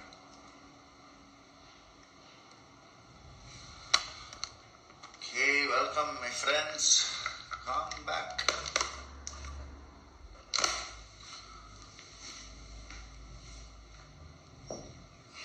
Can you guys give me some thumbs up if you can hear me?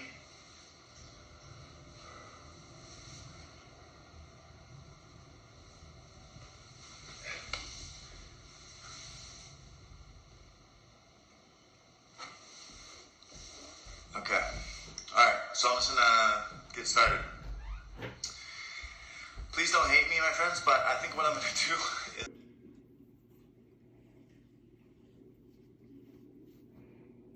I'll let you guys join on. You guys should have everything prepped. Ready to ride this wave. Hell yeah. Kelly. 32. Let's get it. Sorry for this strand of hair. Making an entrance. I'm gonna give it just a few minutes. A few last minute things. If you gotta charge your device, if you gotta pee, hurry up, hurry up, hurry up. Go, go, go, go. Just joking, don't hurry. There's nowhere to go, no one to be. Oh, shanti, shanti, shanti. So, let's all lay down. Let's all get comfortable. Basically, how we're gonna do this is I'm gonna lead you through a guided meditation with no music. And then I'm going to say, press a play. We're going to count down the play after the meditation. So go through the meditation. All right, playlist ready to go. Take the mask, roll over. All right, 5, 4, 3, 2, 1. Everybody press play. Boom, play. Lay back down, put the mask back over. Start to breathe. I'll be talking to you the whole time for 40 minutes. I'll be speaking to you. You'll be breathing to the music. And once the retention and the release comes out, tune off. You'll have 15 minutes of integration. You should cover your eyes as well now. Not yet, or just in a moment. When we do the meditation, yes. But you should be laying down with your eyes covered. Cool. So then the integration comes, I'll tone off. I'll wait for 15 minutes, and then I'll come back on for one final live, which will be answering questions and talking to you guys. And supporting you guys in whatever way that you need. And hearing from you guys, share. Which, it sucks, I wish you could, could you join the live? We could do that, yeah? Look at me, I'm all excited on technology. I'm pretty sure you can request to join, so we can do that afterwards. That's dope. Alright. And so it is. The Let's lay down, fam. Lay down. Start to relax. Good. Get everything set up. Music's ready to go. Here's an important thing for those that are laying down and they're going to get up to double check. Like when you lock your car, you have to go back and lock your car again. You're like, fuck. Make sure that your playlist is not on shuffle. It's not on repeat. If you're on Spotify, it's on the bottom. If it's green on either side of the plays, then that's not good. That means it's either going to shuffle the song or repeat the song. Make sure that it is not going to shuffle or repeat, or no ads are going to play. You're going to be going all the way through piece by piece. For those that are like me and have to triple check, do that now. Get everything set up. So all you have to do is roll over and press play. And we're going to begin. Cool. I'm going to get out of the picture here. None of you should be looking at me anymore. If you are, then lay the fuck down. You will now be seeing the roof. Why? So I can speak to you. So now you're just going to hear my voice. You shouldn't be hearing anything else. I'm going to let you guys get comfortable.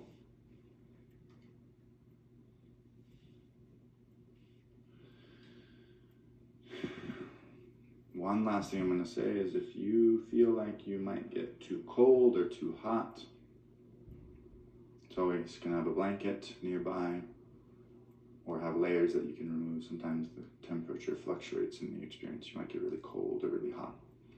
Either one is fine. It's not a good or a bad thing, but being able to pull the blanket up if needed sometimes is helpful. Awesome.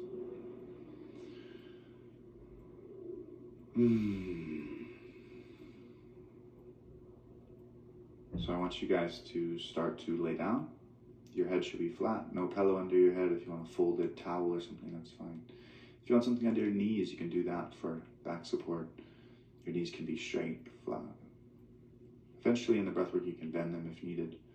For now, I want you to fully relax the body, which means go into a position of full eye relaxation, because we're going to find complete stillness together for this first few minutes. Awesome. So now that we're lying down, we have something covering our eyes. We're starting to feel the body relax. It takes about 30 seconds for the body to fully relax. So any last fidgets or movements that need to be tended to can be happening now. Beautiful. What you want to find in the body is stillness.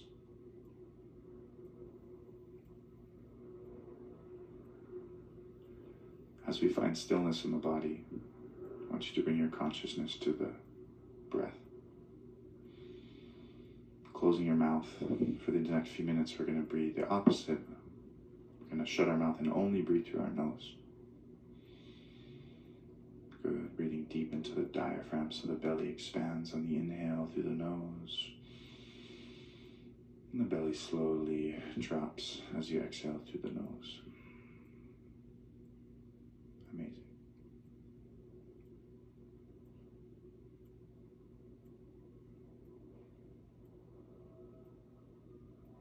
Beautiful. I want you to now start to recognize the rhythm, and I want you to count the inhale for 4 seconds.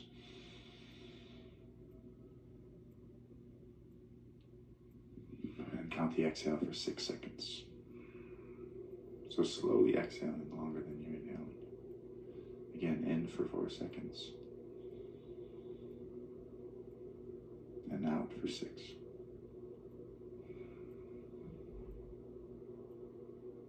Amazing. I'm going to give you just a moment, a minute or two to drop into this rhythm. Again, taking your awareness to the breath, inhaling through the nose for 4 seconds. And exhaling out the nose for 6.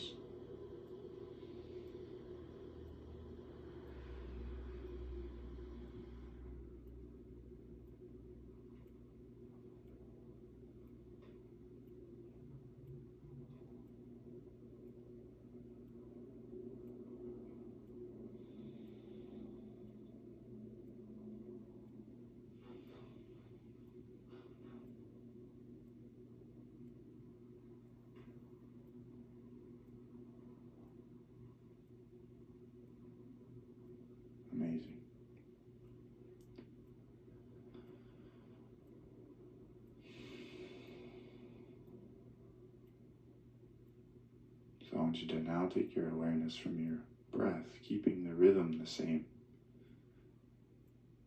I want you to now bring your body, your awareness from the rhythm of the breath into the sensation of the body. We're going to go through a journey together through each part of the body as we feel relax and surrender the body. Starting in our right big toe, we're going to feel the sensation of the vibration of this life force energy in our right big toe. Beautiful. Feeling the vibration in the right big toe, focusing on the sensation in the toe, from the big toe to the second toe. Feeling the same sensation, vibration, relaxation from the second toe to the third toe, from the third toe to the fourth toe to the fifth toe, and from the fifth toe to the top of the right foot. Feeling the sensation, the vibration on the top of the right foot, the bottom of the right foot, into the ankle, to the right shin, right calf, right knee, right quadricep, to the right hamstring, to the right butt cheek and the right hip. Feeling the sensation, the life force energy in this part of the body as the body relaxes. Feeling the weight and the surrender. From the right hip into the right pubic area, into the left hip and the left butt cheek, to the left quadricep and the left hamstring, to the left knee, left shin, left calf, to the left ankle, the bottom of the left foot, the top of the left foot, to the left big toe, second toe, third toe, fourth toe, and fifth toe. Feeling the vibration, the sensation from the left foot into the left shin, into the left calf, back up the left leg, into the knee, quadricep, hamstring, to the left hip. Feeling the sensation of the vibration into the navel area as the body relaxes.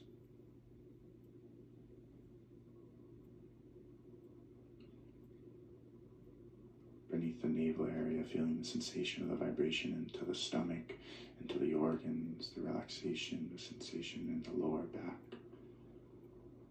into the spine, into the middle back, into the stomach and into the solar plexus, feeling the vibration, the sensation, relaxation of the lungs, of the rib cage, into the breasts and the chest, feeling this relaxation and vibration of the right shoulder, from the right shoulder to the right elbow to the right wrist into the right hand, right thumb, first finger, second finger, third finger, fourth finger, to the fifth finger, coming back up the right hand into the right wrist, into the right elbow, into the right shoulder, feeling the relaxation from the right shoulder into the chest, to the left shoulder, feeling the energy, the sensation in the left shoulder, to the left elbow, to the left wrist, from the left wrist into the left palm, into the top of the left hand, left thumb, second finger, third finger, fourth finger, to the fifth finger. Feeling the sensation, the relaxation into the left hand, left wrist, into the left elbow, back into the left shoulder, into the chest again, feeling the sensation of relaxation into the top of the chest, the top of the back. Feeling that relaxation sensation into the base of the throat. From the neck, the base of the throat into the back of the neck. Back of the neck into the back of the head. Back of the head into the top of the head.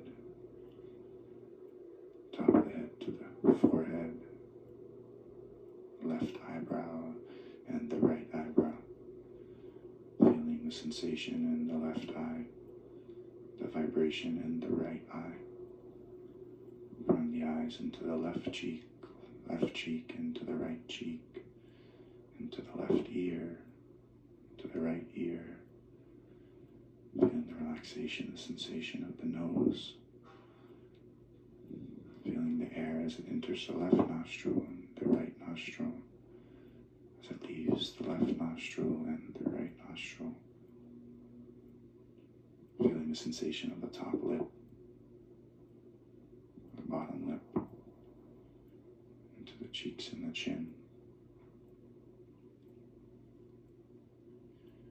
Feeling all at once now the whole body relaxing. Feeling the sensation, the vibration, the life force energy in the whole body all at once. As the entire body feels this energy flow through it, I want you to fully relax into stillness.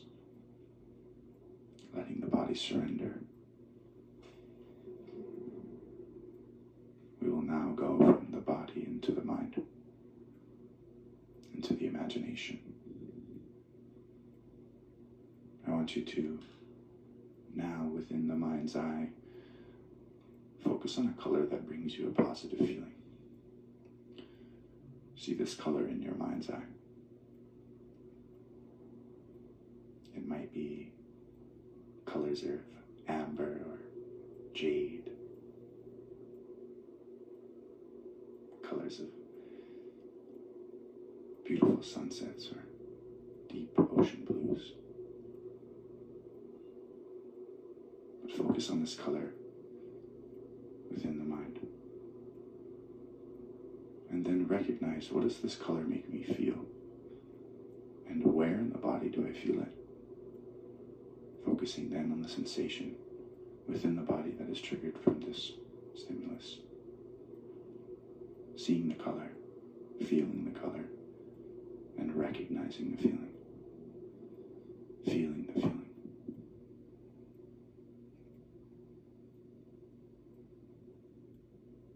Next, I want you to imagine a person within your mind's eye. A person that brings you a positive feeling.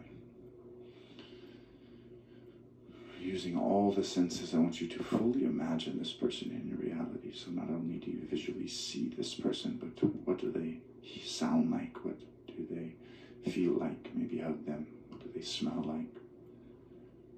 Using all the senses now to fully, vividly imagine this person in your reality. And then asking yourself, what does this person make me feel? And where in the body do I feel it?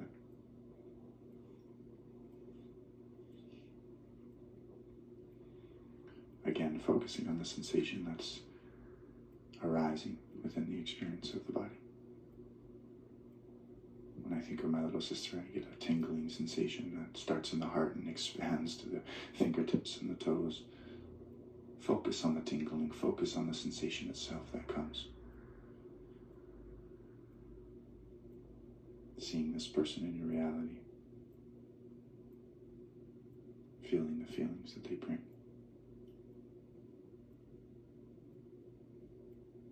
Last, I want you to imagine a place that brings you a positive feeling. This place can be a place you've been before, or a place that is newly constructed in your imagination. Either way, this is your safe place. I want you to use all the senses again. What do your feet feel like on the ground, in the sand, in the dirt, in the water? Your feet or your legs, where are you? What are you feeling in contact with the earth? What are the sounds you hear? Can you taste or smell what's in the air? Focusing the sensation piece by piece, one by one, fully constructing this place in our reality.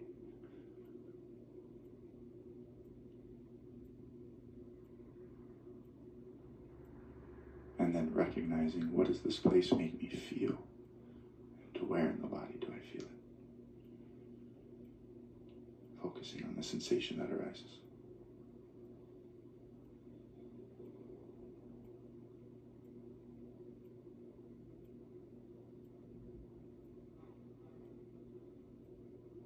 Beautiful. Next, I want you to think about an intention that you have for the experience itself. Some of you might be here to let go, to forgive. Some might be here to find clarity or guidance. Find your intention. And the only place that your intention is found is in the heart. So feel the heart. What does the heart need in this moment? Do you need to forgive, to let go? Do you need to receive?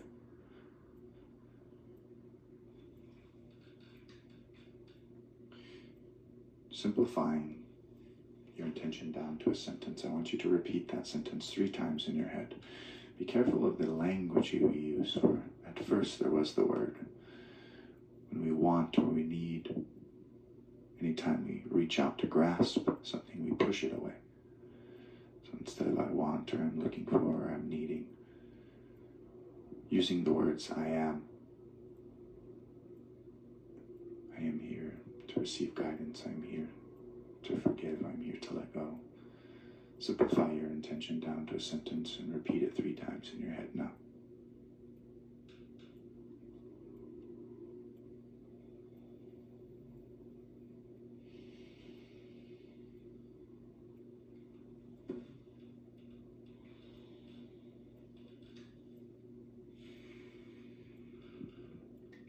Lastly, I want you to take both your hands and put them on your heart. Feeling the heartbeat in your chest.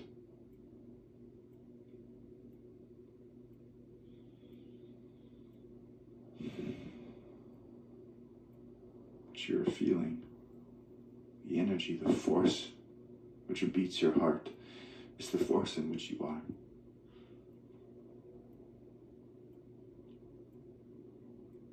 For no matter how hard this life has got for you, no matter the traumas you have endured, you are still here. And no matter what you've said or what you've done, your heart hasn't stopped beating in your chest. Day after day, beat after beat, it has shown up fully for you to take your next breath. That is what we call unconditional love. It is the essence of what you are. And so for just a moment, give thanks. That could be for the heart that's beating in your chest, or for the breath that you take. It could be for the mother that has given you birth, or for the God up above. It matters not.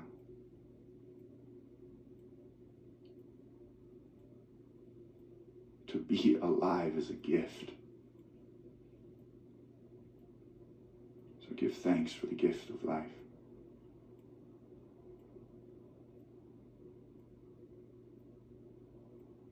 Thank you, thank you, thank you. And don't just think it, but feel it. What does gratitude feel like in my body?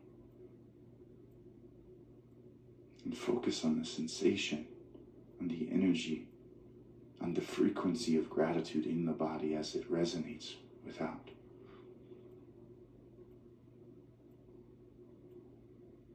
Thank you, thank you, thank you, my friends. Thank you for the courage that you've had. For every step you have taken has brought you here to this moment now. And this is not a coincidence, my friend. That is your voice that I'm hearing. It's my voice that you're hearing. It's no coincidence the ambulance passes by in this moment and screams It's no coincidence, this moment that we share. So give thanks for the moment in your heart. Thank you, my friends. Thank you for the courage to show up. Thank you for the evolution of your soul and mine. Thank you for the willingness to endure. Thank you for the opportunity to arise. Thank you. May you receive everything that you are here to receive and let go of all the things that no longer serve you. This is your space, a safe space for the evolution of your soul, for the moving and dancing with this thing called life. May your dance be everything it needs to be. Thank you.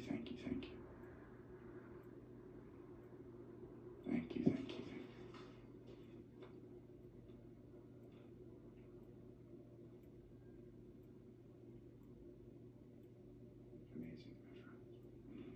When you're ready, we shall begin. We'll turn over, we'll find our playlist, and I'll count down for all of us to press play together. I'll give you just a moment now to get your phone, find the playlist, make sure it's not on shuffle or repeat.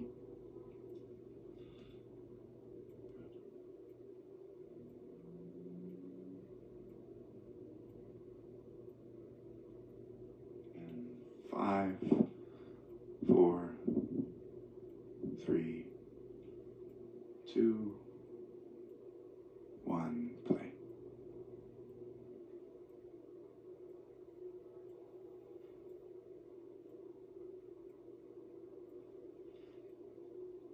Amazing, my friends. The music should be playing. And we'll start in gear number 1. Again, that's stomach, chest, release. Good. Again, stomach, chest, release. Beautiful. Just like that. Find your rhythm, find your pace. There is no right or wrong. Incredible. Stomach, chest, release. Beautiful. I'll let you find your rhythm here. Remember, there's no right or wrong, just rhythm. So find your rhythm. This is a marathon, not a race. Find where you feel good, but challenge yourself. For it is only in the challenges that we grow. So find the edge of your comfort and step over the line, just slightly. Breathe a little deeper, maybe. Try a little harder.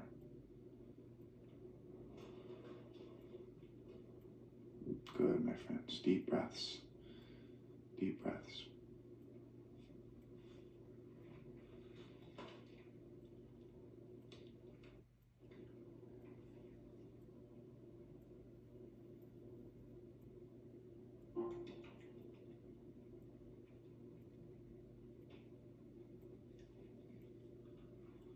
Beautiful. You guys are doing so well. Remember, there's no right or wrong. There's just breath. So find your breath, find your rhythm. Keep breathing. Beautiful.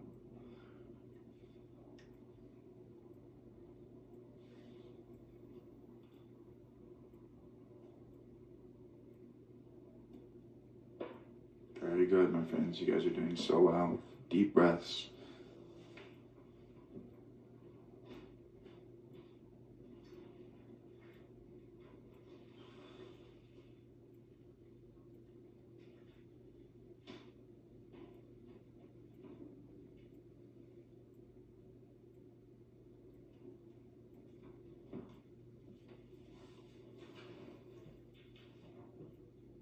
Beautiful. Recognize what is arising in the experience itself. The thoughts, the feelings. Just stepping into the essence of what you are. Unconditional love.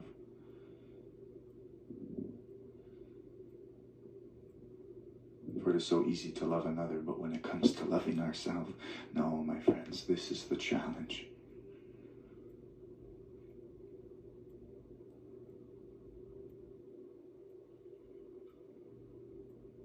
Beautiful.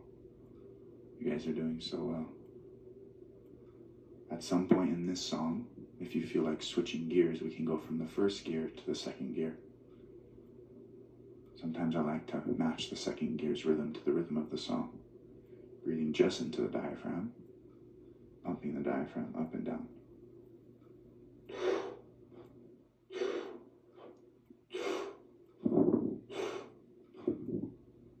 Again, there is no right or wrong. Find the rhythm that works for you.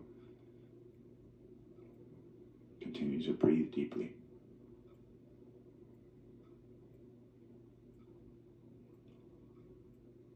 Good, you're doing so well. Deep breaths.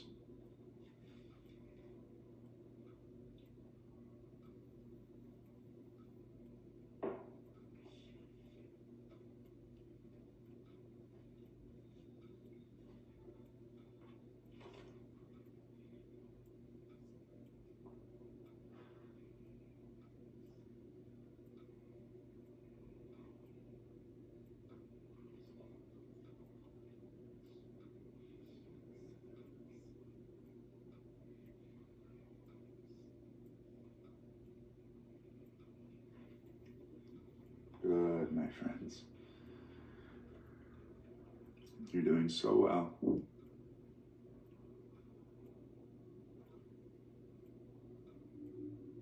Deep belly breaths. Feeling the rise of the diaphragm on every inhale.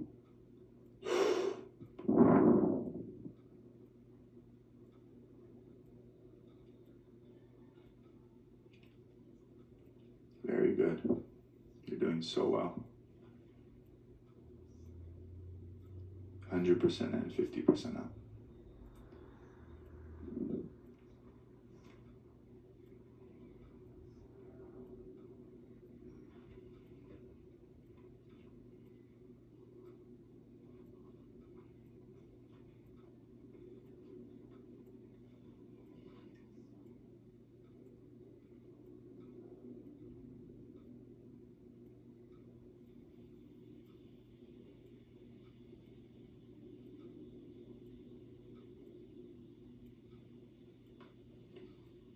Beautiful.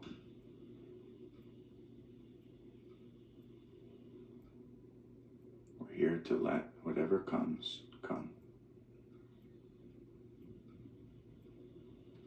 Whatever is meant to arise will arise.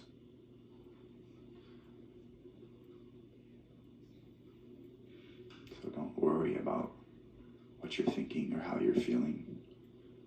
Just surrender to what is in that moment and simply come back to the rhythm. Back to the rhythm, back to the breath. Good. Deep breaths, my friends. Deep breaths.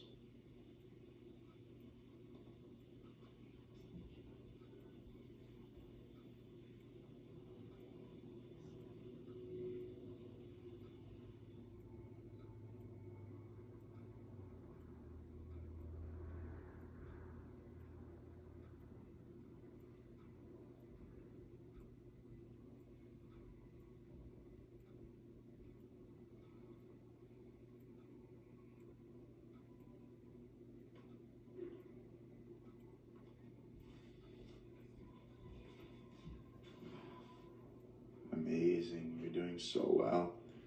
Keep breathing.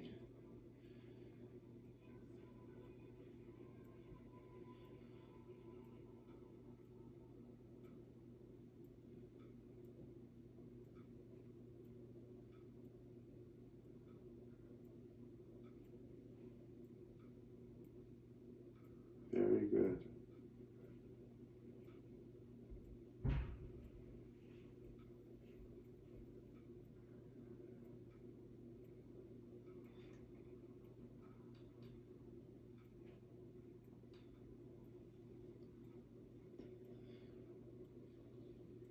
Allowing yourself the room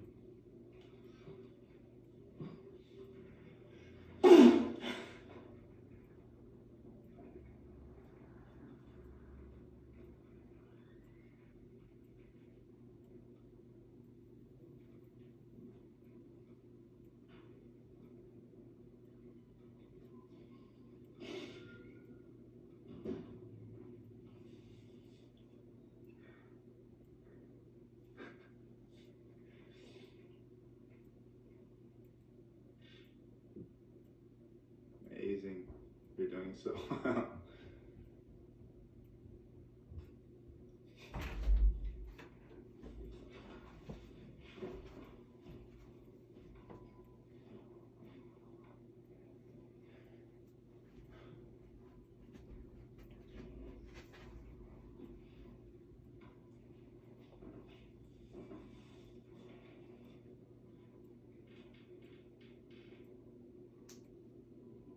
Good. Deep breaths.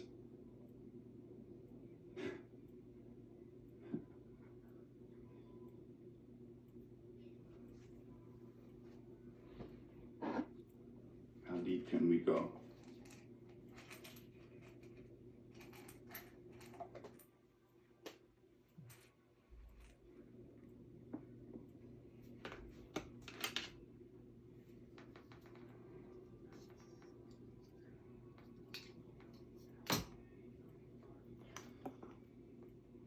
Good, my friends. You're doing so well. Deep belly breaths.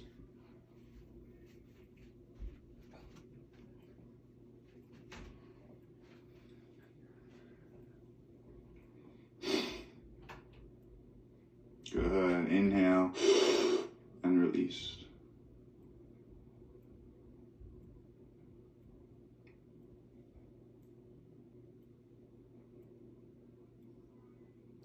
Amazing.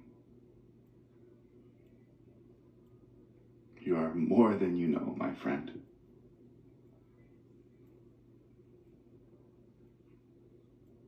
So much more than what you believe.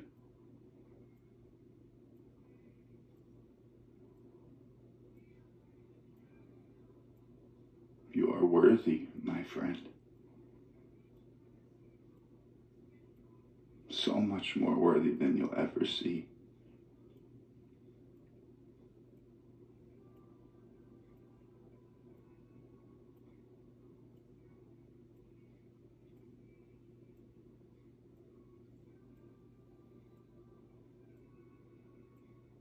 Good.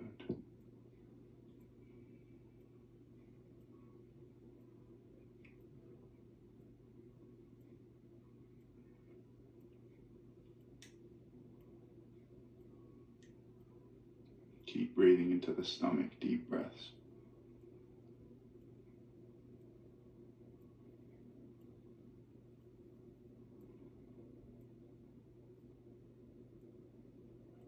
You guys are doing so well.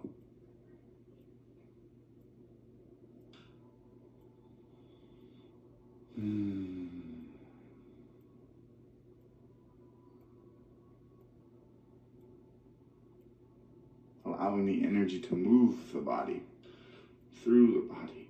Allowing the energy to release, to let go, to bring forth.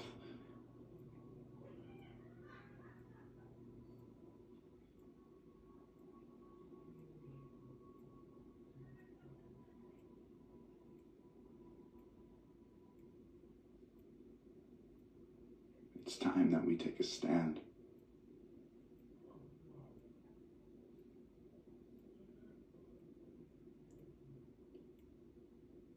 For it is so easy to fight for others. What about us?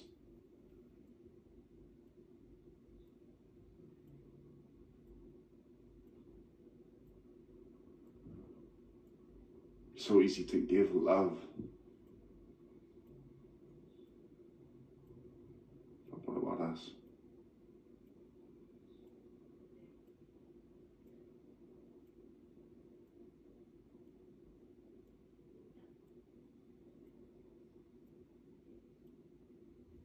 This is your time.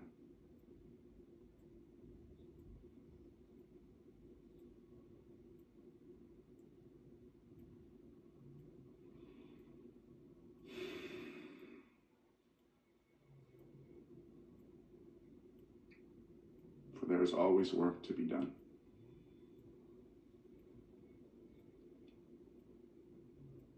And it is not until we look within.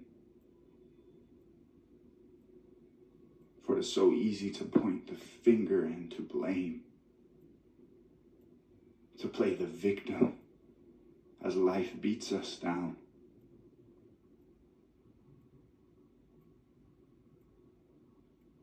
are not a victim, my friend. You are the hero of this story here. And a hero takes responsibility for every part, every moment. Because we cannot control what life brings, but we can control how we ride those waves.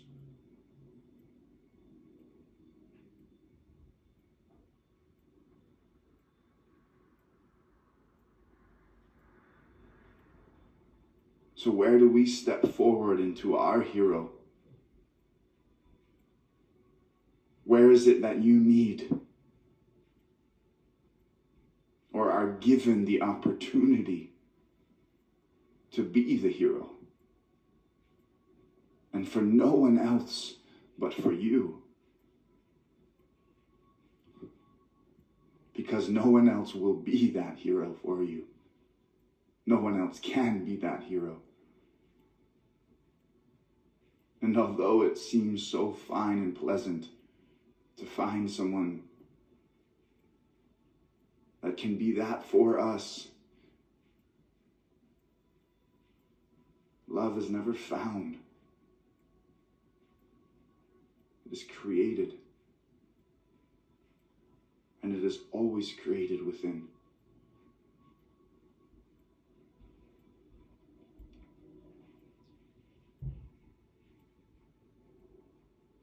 So it is here we let go of the baggage we've been carrying for too long. Here we let out the screams and the cries.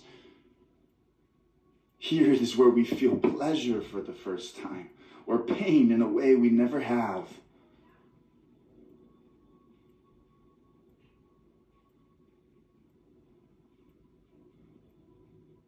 This is our space to feel fully, to feel honestly, and to express ourselves.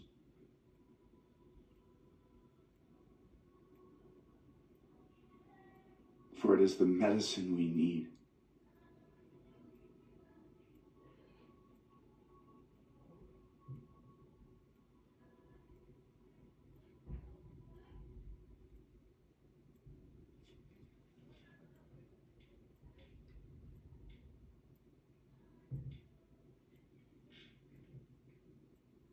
Beautiful, my friends. You're doing so well. Keep breathing. Deep breaths.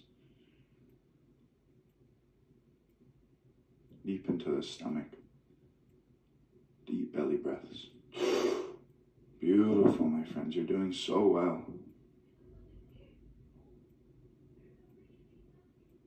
Keep breathing. Good. Keep allowing. Give yourself the permission.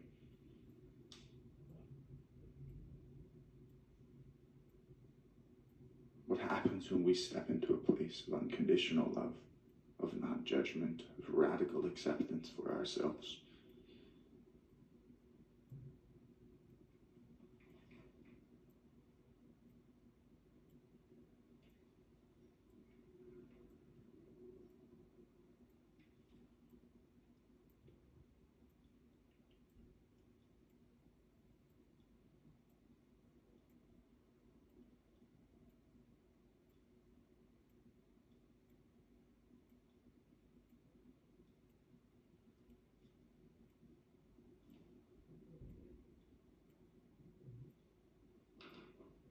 Beautiful. You're doing so well. Deep breaths.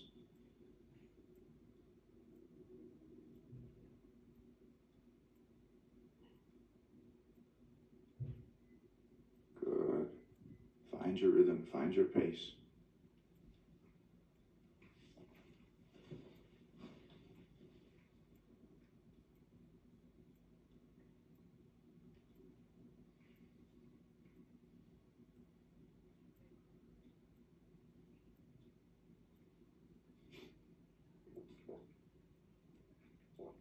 Good. Deep breaths.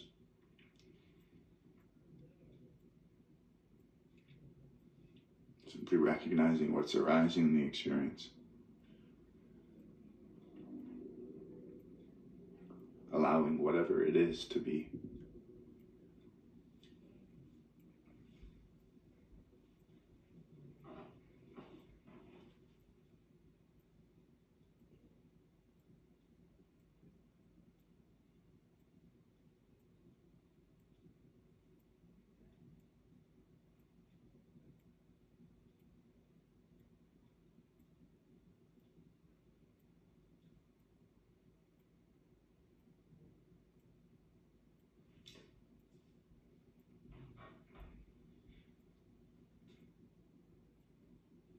You're doing so well. Keep pushing.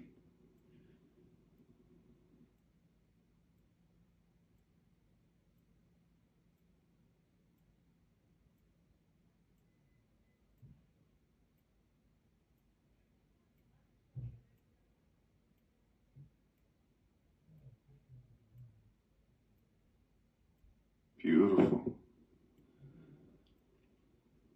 This is where the work is done.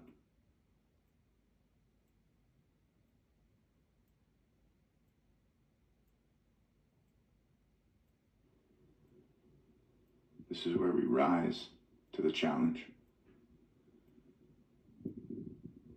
We push ourselves deeper and deeper inward.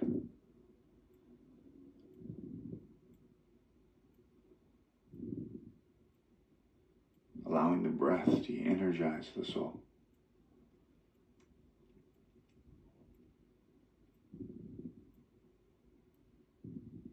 Allowing the awareness to recognize the beauty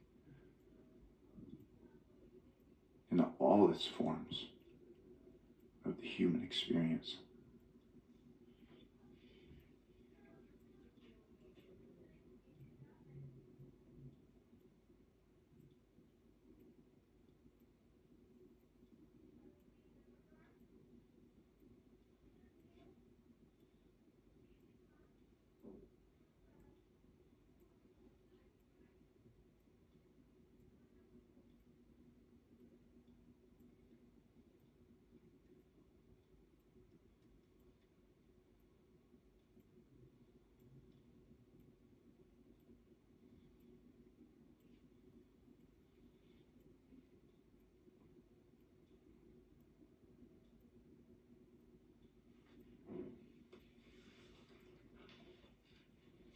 Amazing, my friends. Keep breathing. Find your rhythm. Find your pace. 100% in and release. Good. 100% in and release. Amazing. Find the rhythm. Beautiful. You're doing so well.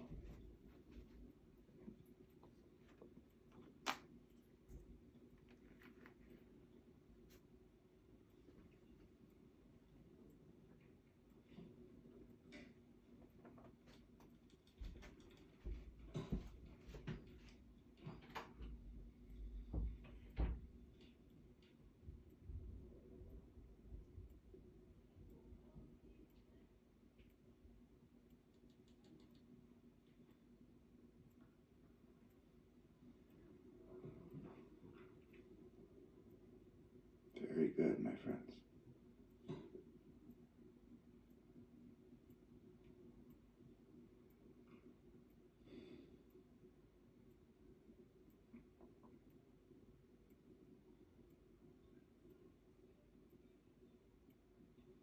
This thing we call life, this experience, is but a blink of an eye.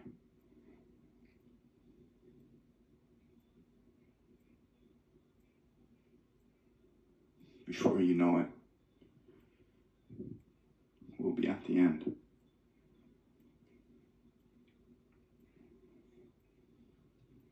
We will look back on our lives.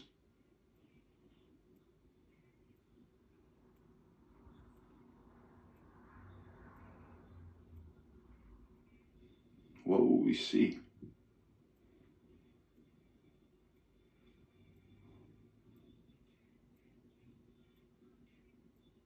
Will we see a life well lived?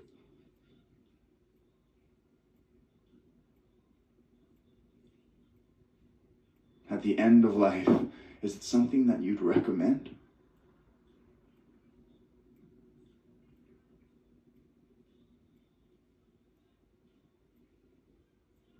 For at the end of life, it is not the things that we've done that we regret, but what we did not do.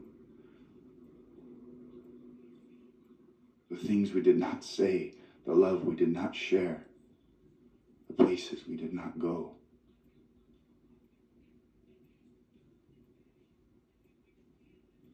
So what is it that is left undone for you? What is it that needs to be said? That needs to be felt?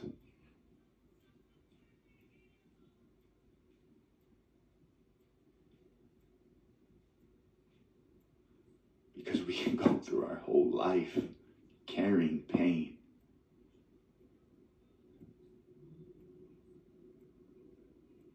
Dragging with us.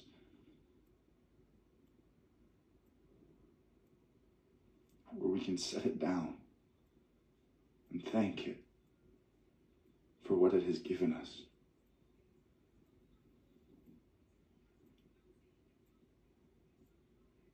And we can decide to dance through this life with less of the weight.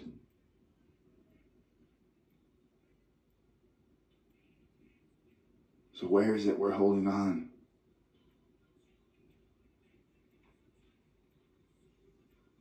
Where is it we can let go, even just a little bit?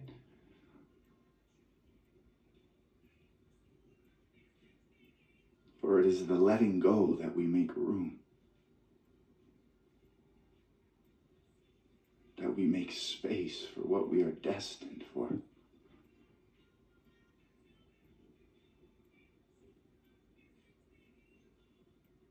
But every day miracles are passed by because there is not room. There is too much weight that we carry.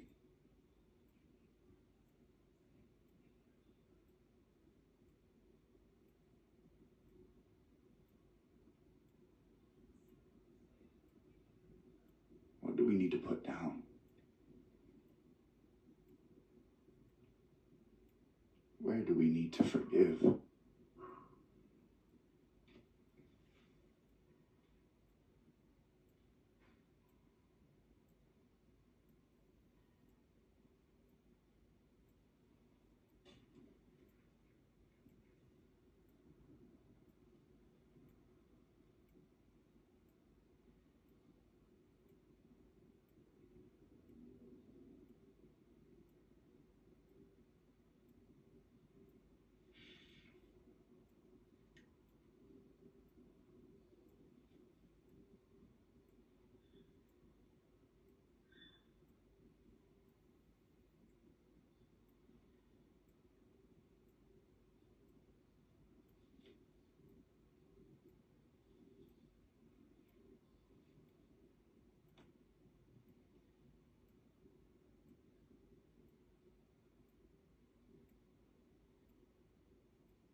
For it is forgiveness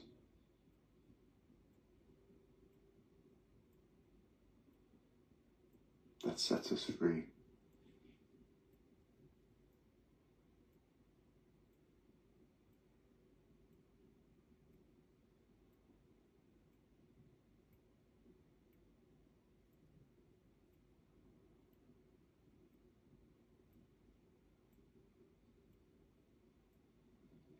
And sometimes the most powerful thing you can do is forgive yourself.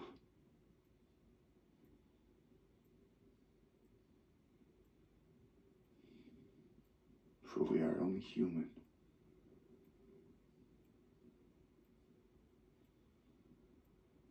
And to be human is to fail, to falter, and to stumble.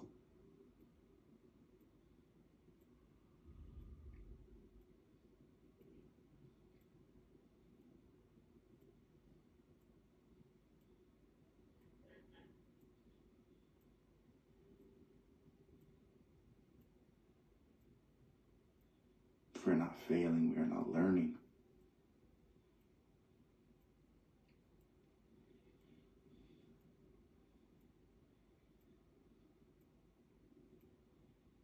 For the baby must fall 1,000 times before it ever walks.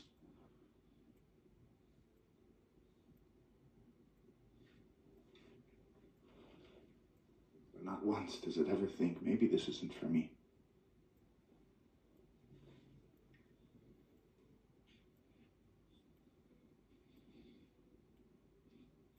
We are here to learn to walk through life with our head high, with love in our hearts and faith at our back.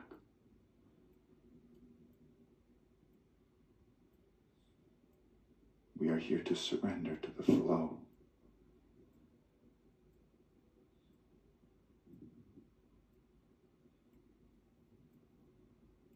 In every moment and every breath.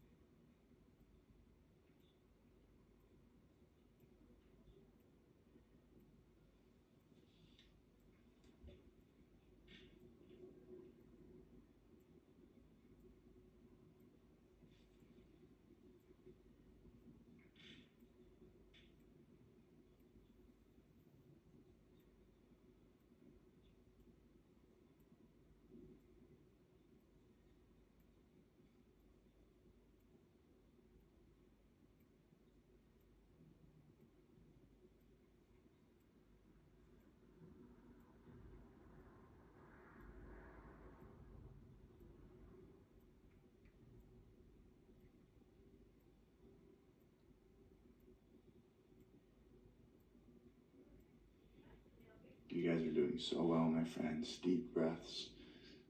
We're getting close. Deep breaths. Find your rhythm.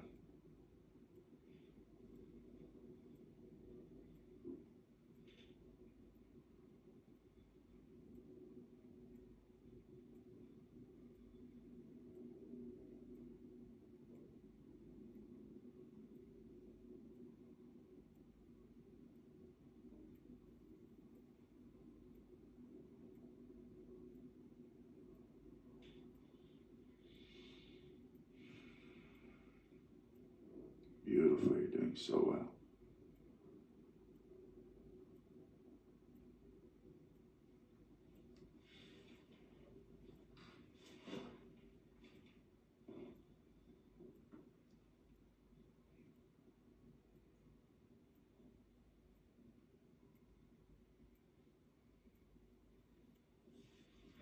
Incredible.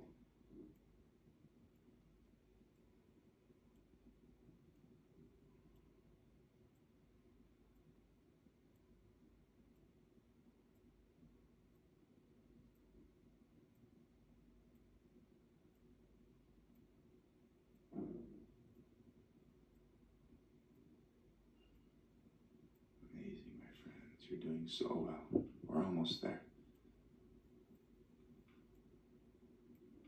We're getting so close. Deep breaths. Find your rhythm.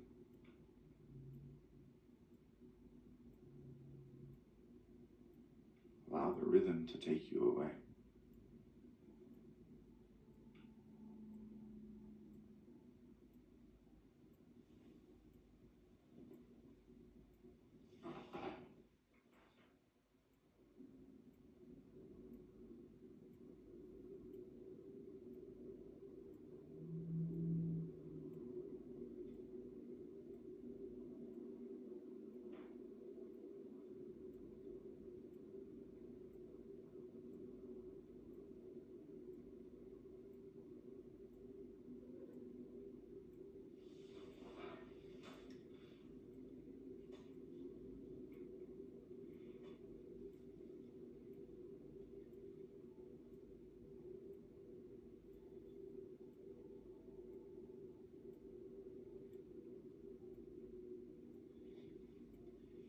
Amazing, my friends. You're doing so well. We're almost there. In 10 seconds, we're going to drop into the third gear. Breathing deeply, either intensifying the gear you're in or going into the third gear together. In 3, 2, 1. Good, my friends. Deep breaths, deep breaths. You're doing so well. You're doing so well. Deep breaths, my friend. Deep breaths. You're doing so well. Good. 10 seconds. Beautiful. Beautiful, my friends. 10 seconds. Beautiful. Good, good. 5 seconds. Good. Good. Beautiful, my son. Deep breaths, deep breaths, deep breaths. All right, 9, 8, good. Deep breaths, 7, 6, deep breaths, 5, 4, deep breaths, good. Good. Whenever you're ready, breathe to the top of the breath and hold your breath at the top. Good. Breathe to the top of the breath and hold your breath at the top of the breath. Hold the breath. Squeeze the body. Lift the legs. Lift the head. Lift the shoulders. Good, my friends. Squeeze the whole body as hard as you can for as long as you can. Good. Push, push, push, push, push. Squeeze, squeeze, squeeze, squeeze. You're doing so well. Good. Squeeze, squeeze, squeeze. Hold the legs. Flex the abs. Flex the legs. Try to pop your head. Push, push, push, push. All the pressure you can put. Find your breaking point. Good. Whenever the breaking point comes, just relax. At the end of this playlist, I'll come back on the live. Find your breaking point. Push, push, push. As soon as you find the release, relax. Close your nose. Sorry, close your mouth. Breathe through the nose. Incredible, my friends.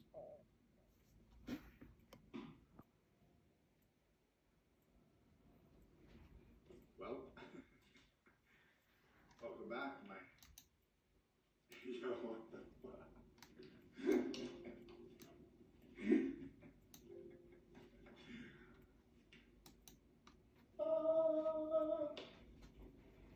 That was fucking unreal. You're very right. God damn it.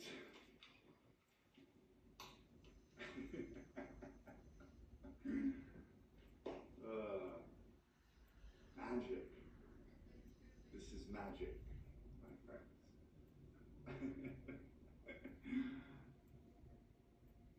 Thank you, thank you. Thank you, thank you. Awesome. So have the next 45 minutes or so, maybe an hour. And I'm here for you. Some of you might be in a place of like, oh, whoa, what the fuck just happened? Some might be super raw and vulnerable and real, like just like, oh, feel a little bit raw at the moment. Some of you might feel high. Some of you might feel we're rocking around with this shit, this magic in us this whole time. What the magic? Absolutely. So I want to answer questions. I love technology. I would love to, not yet, but I want to talk a little bit about integration and the importance of integration. And then what I want to do is I would love to talk to you guys about, or I'd love to give you the opportunity for you guys to request to come on, and I can see your face, and I can just maybe give a moment for that person to share. We'll just do like a few minutes each. And some of you can come on and share, and others, I think there's a lot of value in this for those that aren't sharing, like watch, you listen to what their experiences were like and the questions they asked. And you can really grow from this space right here, this integration period. So I'm going to talk about the integration period itself, and then we can open up a space to ask questions, to have you guys join, to request, to get live, to get down, to talk about the fucking magic that we just experienced together. Because goddamn, it is magic, absolute, right? So let's talk about integration and the importance or the value. I want to hear about your experience. Okay, cool. I would love to share mine with you. But we'll wait until it's time to ask questions and then we can dive into that. So what I want to do is I want to talk about integration itself and the importance of integration and the value that is available in the integration period. Yes, it's all about the experience and the high and low, but what about afterwards? Here's an important thing to kind of realize. I've been in this space for a long time, and whether it's through breathwork or through psychedelics or through near-death experiences or through extreme sports, whatever that is, I'm able to access a space, place. The places have different textures, but it's the same space. And so whether we're accessing this space through deep 30 years of meditation, whether we're going through breathwork or ayahuasca experiences, whatever it is all accessing the same space. Now we can spend our entire lives chasing that state. right? We call it a non-ordinary state of consciousness. We can chase that our whole life. Some of us do it in healthy ways. We go to yoga, we go to meditation, right? We do breath work. Some not so healthy ways, right? Drugs and alcohol and sex and thrill of all the things that come in those worlds. And so we can access this non-ordinary state in a lot of different ways. But the important thing to recognize is that we consistently chase these states. Now, we can spend our whole lives going out, but that does not fucking matter if we're not coming back in and integrating what we got out there. I could do LSD my whole life and have these crazy experiences, but then, like, does my soul grow? Well, probably not. Why? Because I wasn't taking what was accessible and integrating it into the experience that we are here now.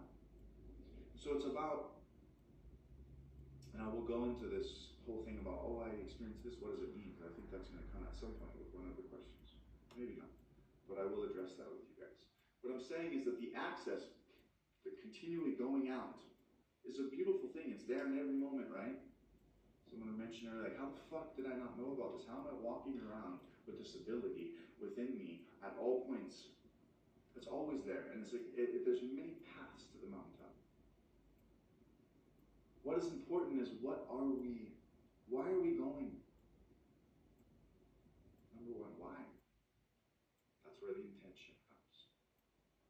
Intention is everything. I'm not going to go into preach intention. You guys probably already know it.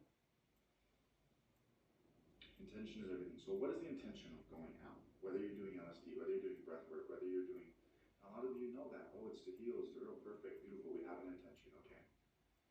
Now, but we have our intention, here we go. And we go on this journey. We experience whatever we're going to experience. And we come back. Are we using what we received out here? Where we are here?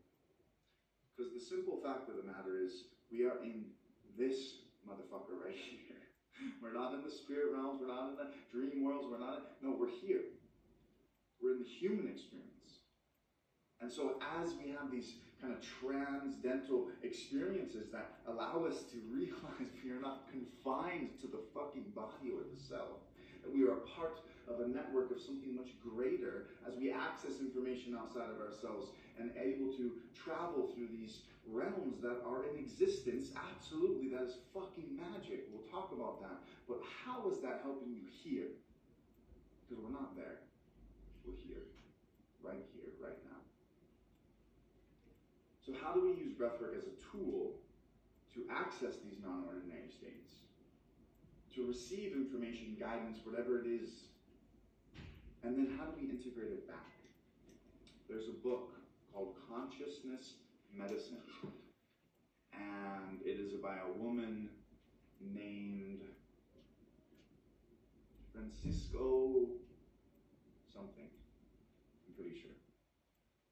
I don't think there's much consciousness medicine books out there, but it's a green title.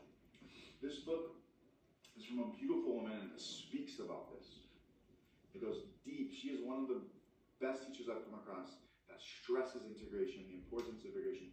What she does is she leads people through, she is a psychologist that leads people through plant medicine. She studied from the Mayans or one of the cultures in the mountains in South America. She has a beautiful story. She's a beautiful woman with a beautiful heart that does a beautiful, beautiful job of it. And the work that she does is incredible.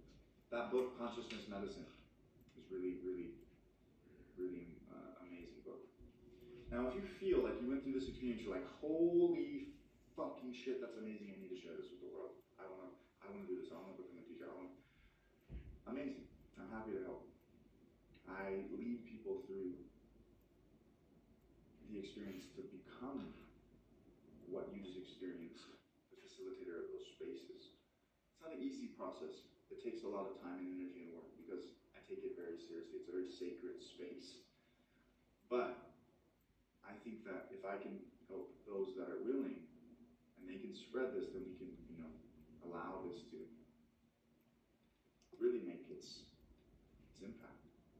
Well, let's say resurgence, because this shit's been around from the beginning of time. So what I'm just stressing here is the importance of integration. It's okay to go, I mean, it's dope to go and to have dreams and to go on these experiences, and what are we doing with it and how do we integrate it here? Now, that leads us into this kind of realm of like, well, I don't really know what the fuck I experience out there. And I definitely don't know what it means, right? So whatever it is, people have more visual experiences, more audible experiences, more kinesthetic experiences, right? People have different experiences. Whatever you experience was exactly what you need. I have no idea what you experienced.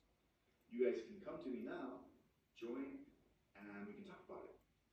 But here's the bottom line. This is important for you to remember. When it comes to the interpretation of an experience, whether it is a dream, whether it is breath work, whether it is a vision, an ayahuasca ceremony, whatever it is, when we access something outside of ourselves and receive information, to take that information and to give it to someone else and say, what does this mean? Is to give your power away. What do I mean by that? I'm not taking away from all the beautiful, amazing dream interpreters and shamans and all these people that do incredible fucking work. Some people need guidance. God bless. There's nobody more powerful than you, for you. What I mean by that, I'm going to give you an example. Let's say me and you saw the same thing, right? Let's just say we saw an eagle flying. And we both had the same vision.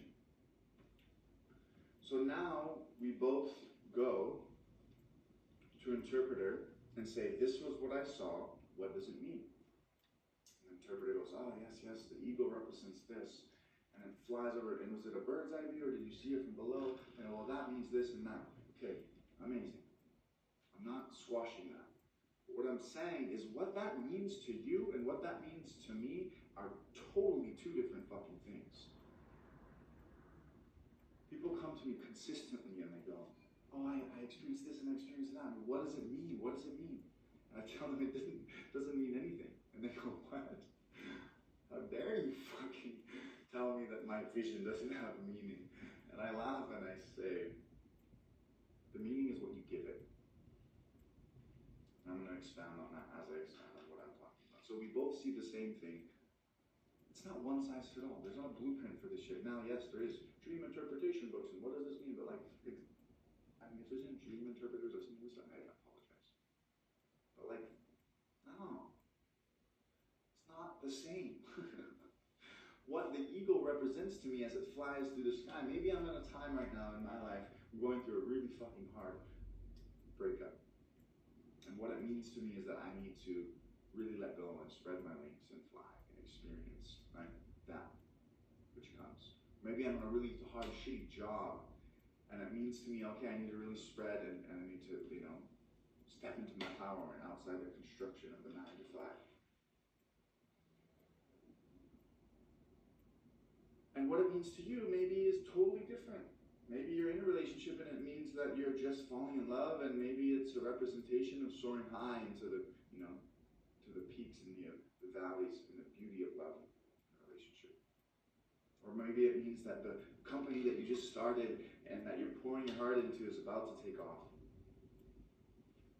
You give the meaning. Don't give your power away when it comes to the information that you receive on these journeys. It's okay to get guidance. Oh, this is what, but like at the end of the day, take everything with a grain of salt. And at the end of the day, it is you that chooses what perception to take. Perception is reality, right? Thank you, Sophia. All right. So I'm just stressing before I bring you guys in and allow you guys to request, which I think you can do. I want to just end this rant on integration. Integration is important. It is probably the most important part, because you can spend your whole life going, but nothing changes here. So what are we receiving? How are we, and not anybody else, interpreting it And then the last piece is, what are we doing? Like, I can, I can have a vision that, you know, I need to spread my wings and break, but am I going to go have that fucking hard relationship with the woman that I am needing to leave? So it's about trusting in yourself to do the work, going on these journeys, receiving what it is that you receive, interpreting it in the way that needs to be interpreted, and then taking action upon that. Or else it's like building a fucking beautiful mansion and then just never stepping foot in it. You have to take action. That is the last puzzle piece. Receive whatever it is you receive, interpret it in whatever way serves you best, and then take action upon that. This morning I did exactly what you did. I do it every day. I had this weird fucking feeling this morning. It was so strange. There was this pulling, and I was like, oh, this is weird. I've done this 1,000 million times every day for years. And there was something pulling me into the experience, and I was like in a rush. I was like, damn, like, what the fuck's happening? I lay down, and I have a crazy experience. And I cry my fucking eyes out this morning. So I go on the journey, I receive the information, I feel the emotional release, right? I perceive it for what it needs to be perceived. And then how did I take action? I sat down on the couch, still tears running down my face, and I called my father. Because the tears were for my father. For the love I have for my father. Releasing the pain that was passed from my father. And it was a powerful experience, and I had an amazing conversation with my father. I took action. But I almost forgot because I got emotional and all I had to make, I was making my smoothie bowl and I was like, fuck man, like what matters in life? The end of life, and I've had this happen a few times to me, on the edge of death. You don't think about anything else but the people you love. That's the bottom line. Those that have stepped on that edge of death know what I'm talking about. When life is about to end, the thing that you think about isn't the cars or the fame or the experience. It is the people you love. The people you're closest to. So as you have these experiences, take action. And your life will change. This is a powerful tool. So I know there's a lot of questions about what are your experiences. There's probably questions in science. There's probably questions on how do I do this practice myself? How do I teach this? How do I this? That's all I'm here for. We got time. 30 minutes or so. So why don't we bring people up? Anybody want to request? Anybody know how to request? We'll take first takers. Don't be shy. Come on, friends.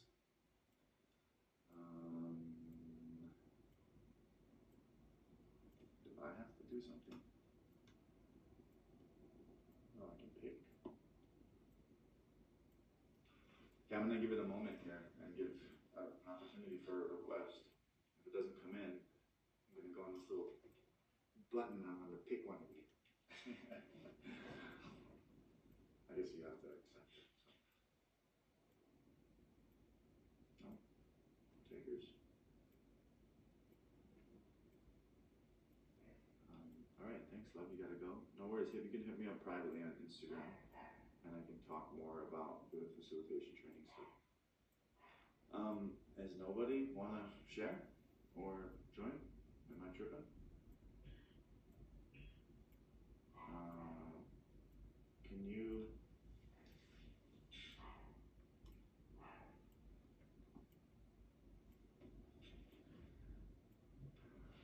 Does anyone know how to do it?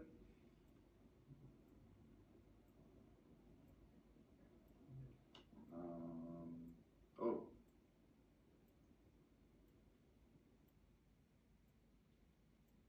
I think it worked. Wait, shit. Hello. Hi. Steph. Steph here. Hello, Steph. I have a funny story. asleep during your guided meditation. But I did the last breath work that you taught with Jade, and the first one I ever did was actually with Ali Michelle, and she didn't really get too much into the mechanics of it all and the spiritual aspect of it, but I did have this insane release. My whole entire body started vibrating and went numb simultaneously, and I started bawling my eyes out and laughing hysterically at the same time. And I leaned into it. I let it all just kind of take over me. And afterward, it was just one of the most serene experiences I had ever gone through. And then when you gave your talk, it started to make more sense. And I picked up that book, It Didn't Start With You, that you recommended. Marvelous book. I recommend it to everyone. It just talks about epigenetics and how your trauma is stored in your cellular memory. And after I read that book, I started to put all the pieces together, because you can't connect the dots looking forward, right? You can only connect them looking backward. And although you shouldn't keep your eye on the past, it's wonderful. It's a wonderful tool to look back on when you're in this beautiful space, and you have to look at all of the beautiful things that had to happen to bring you into this one space.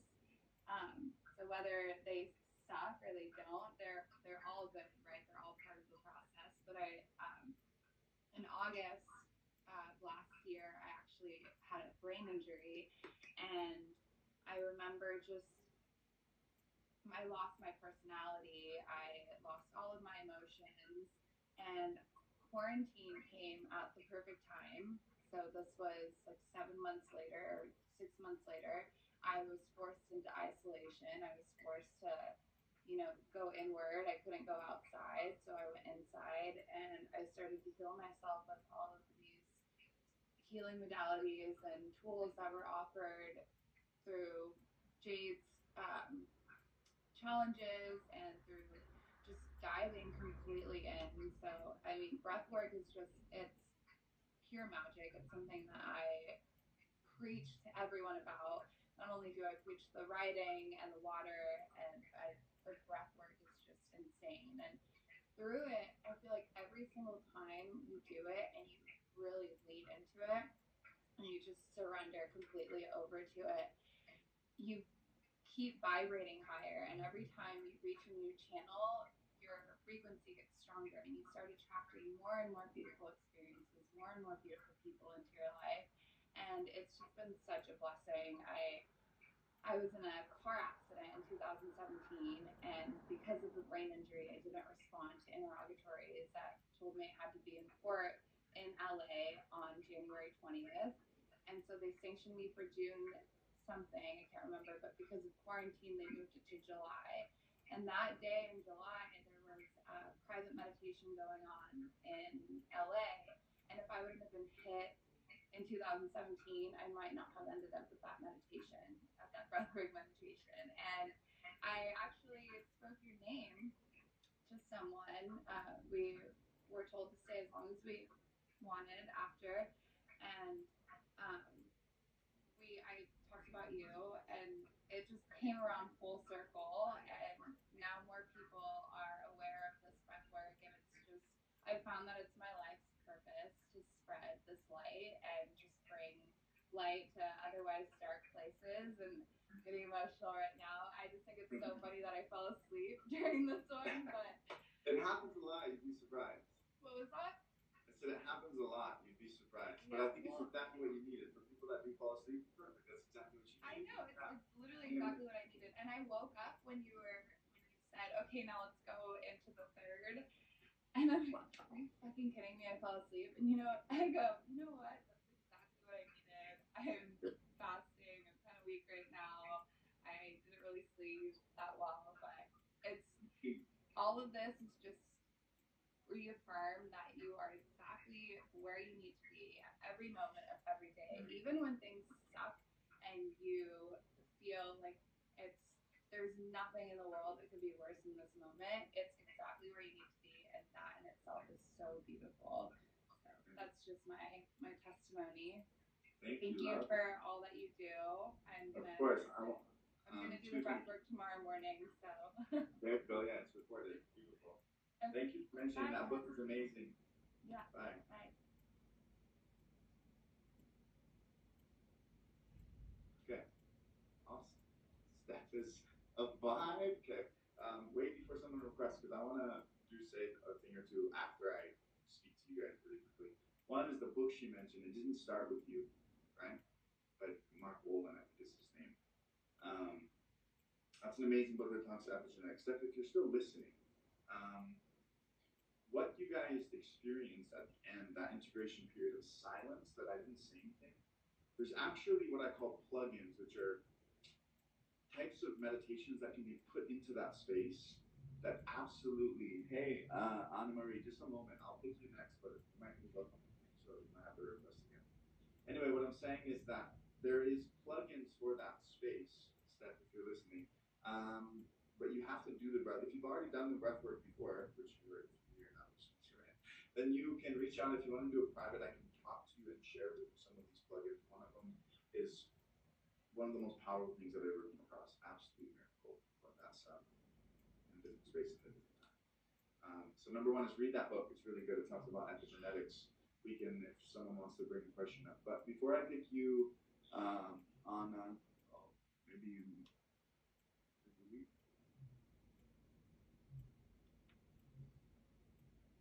Oh, there's two requests on get both at the same time. Anyway, what I'm saying is that book is really good. And the second thing, well, yeah, I'm just gonna let these in because they're like coming in piece by piece.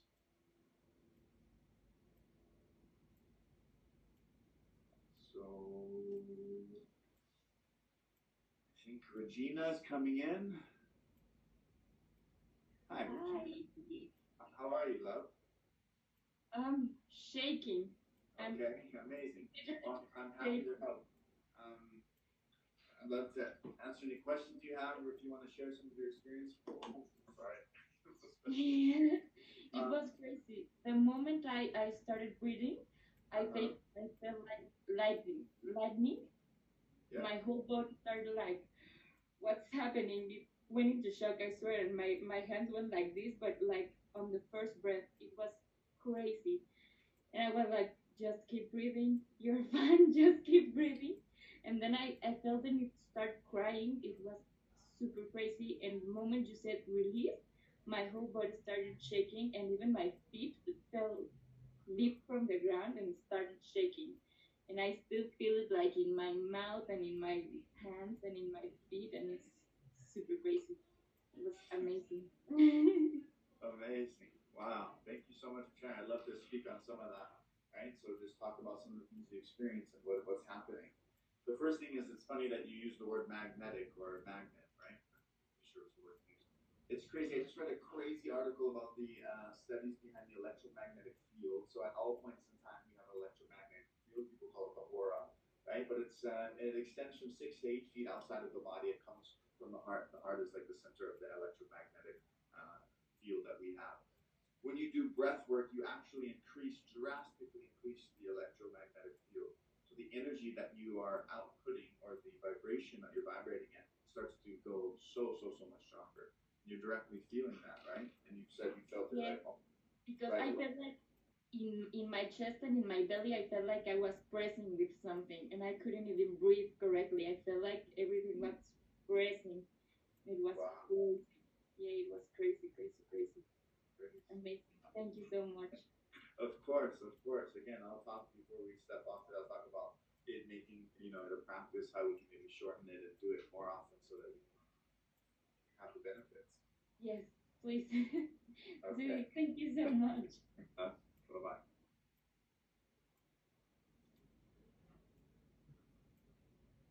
Awesome. Okay, so we probably have maybe 10 minutes. I'd love to bring a few more of you guys on to share, to ask any questions. If you guys have questions, that's really potent because they can really help everyone else that's listening. Although we do also want to hear about your personal experience. What questions that can help other people maybe within this space, we can make the most of it. Okay, beautiful. Annie?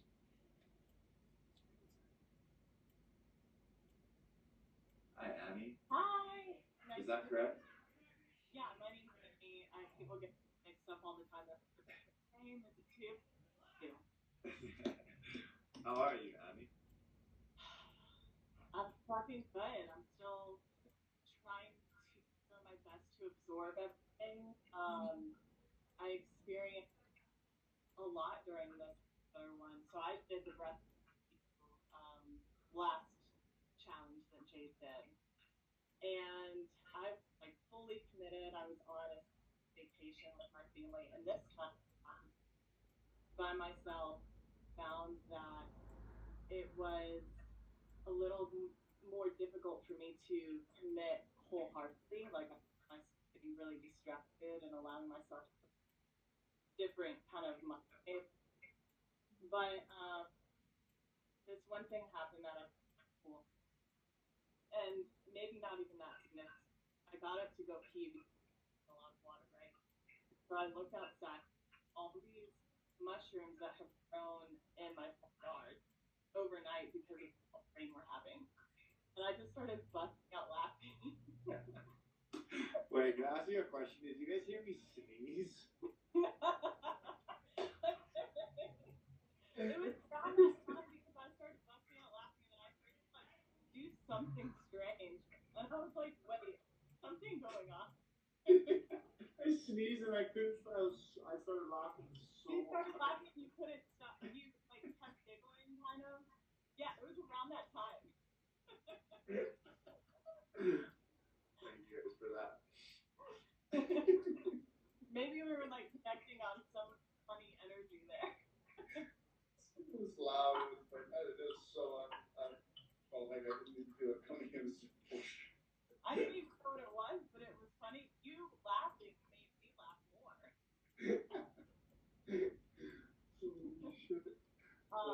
it was wonderful. I did have something really profound for me happen towards the end. One of my intentions was to experience love myself. And when I got towards the end, somebody that I just felt like sick, love you. And I received this line in return, and it was that I say I love you, somebody else, I'm myself. And so I'm while receiving my own love, something so simple, found that I just like. It just made me feel really good. Right? Just like really. Wow. I've had so many of those. Just those small little, or like little shifts into something so simple, but so profound, like in the moment. It's interesting. It really like creates profundity in whatever it is that you're thinking about. It amplifies almost, right? Yeah. Crazy. It's Yeah. beautiful. Wow. That's Thank you so much for sharing. Receive wisdom and to share it like you're doing. So I deeply appreciate your gift, your insight, and your knowledge, your passion for sharing that with the world. Wow. Thank you. Thanks so much. Yeah, received. I'm happy to share it, my friend. Thank you. It's such a powerful. Yeah. It's such a pleasure to meet you, lad. Such a pleasure to meet you. Maybe one day in real life. Until then. I would love that. Yeah. Once this storm passes. Aloha. All right. Aloha. Amazing. All right. Someone else want to request? Anybody have any questions? Any? Yeah, maybe. Will I be able to do a one-on reflection with us all after we do this? And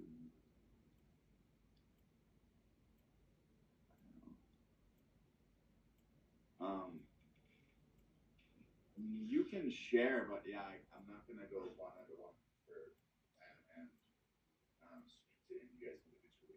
You can share a video with me though. That would be great. I would love all for you to do that. If you want to film a video and send it to my Instagram, or yeah, I don't know how you. I guess I can save it for Instagram, but like testimonials, and then I can respond in the DMs for whoever's asking to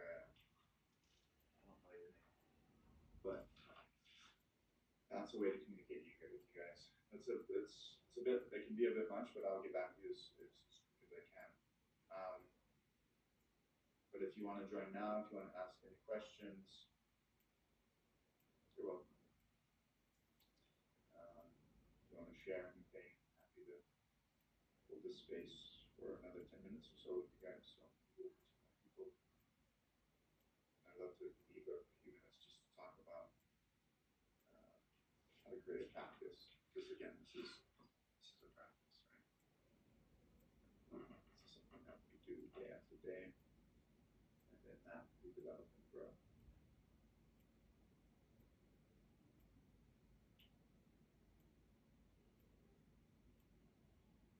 Love to hear about the history, a little bit of breathwork. Okay. We have that much time, but the history, I mean, the most ancient place that you can find any breathwork description is in the Vedic world. There's different ancient scripts in Sanskrit that speak about these things.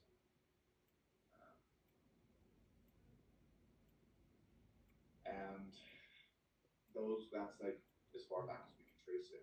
It's actually as far back as we can trace a lot of things in the oldest language on earth is Sanskrit. But the fact that it was already developed and thriving enough to write about at that point shows that it's much, much older than, I think it's like 7,000 to 10,000 years old is these scriptures, maybe. Could be wrong about that, but somewhere in those numbers. Think about Jesus Christ was only about 2,020 years old. So this is old information that's been out for thousands and thousands and thousands of years. Yeah, I hope that gives you a little bit of essence around history. Soul shines in. What was the most profound experience of the practice?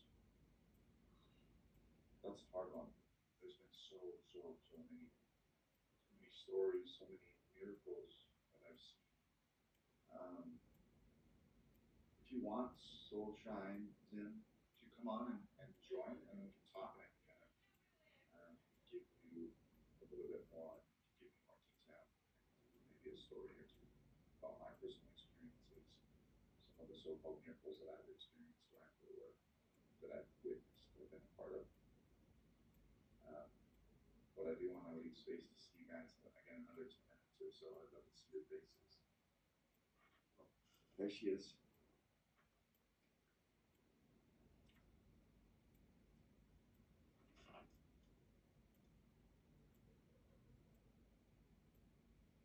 Hello.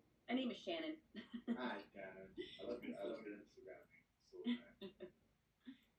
Yeah, I was just wondering, like, what kind of, I mean, I know probably every experience is basic magic, but what's something that, like, really hit you, or one of the first things that happened that just really shook you with this practice?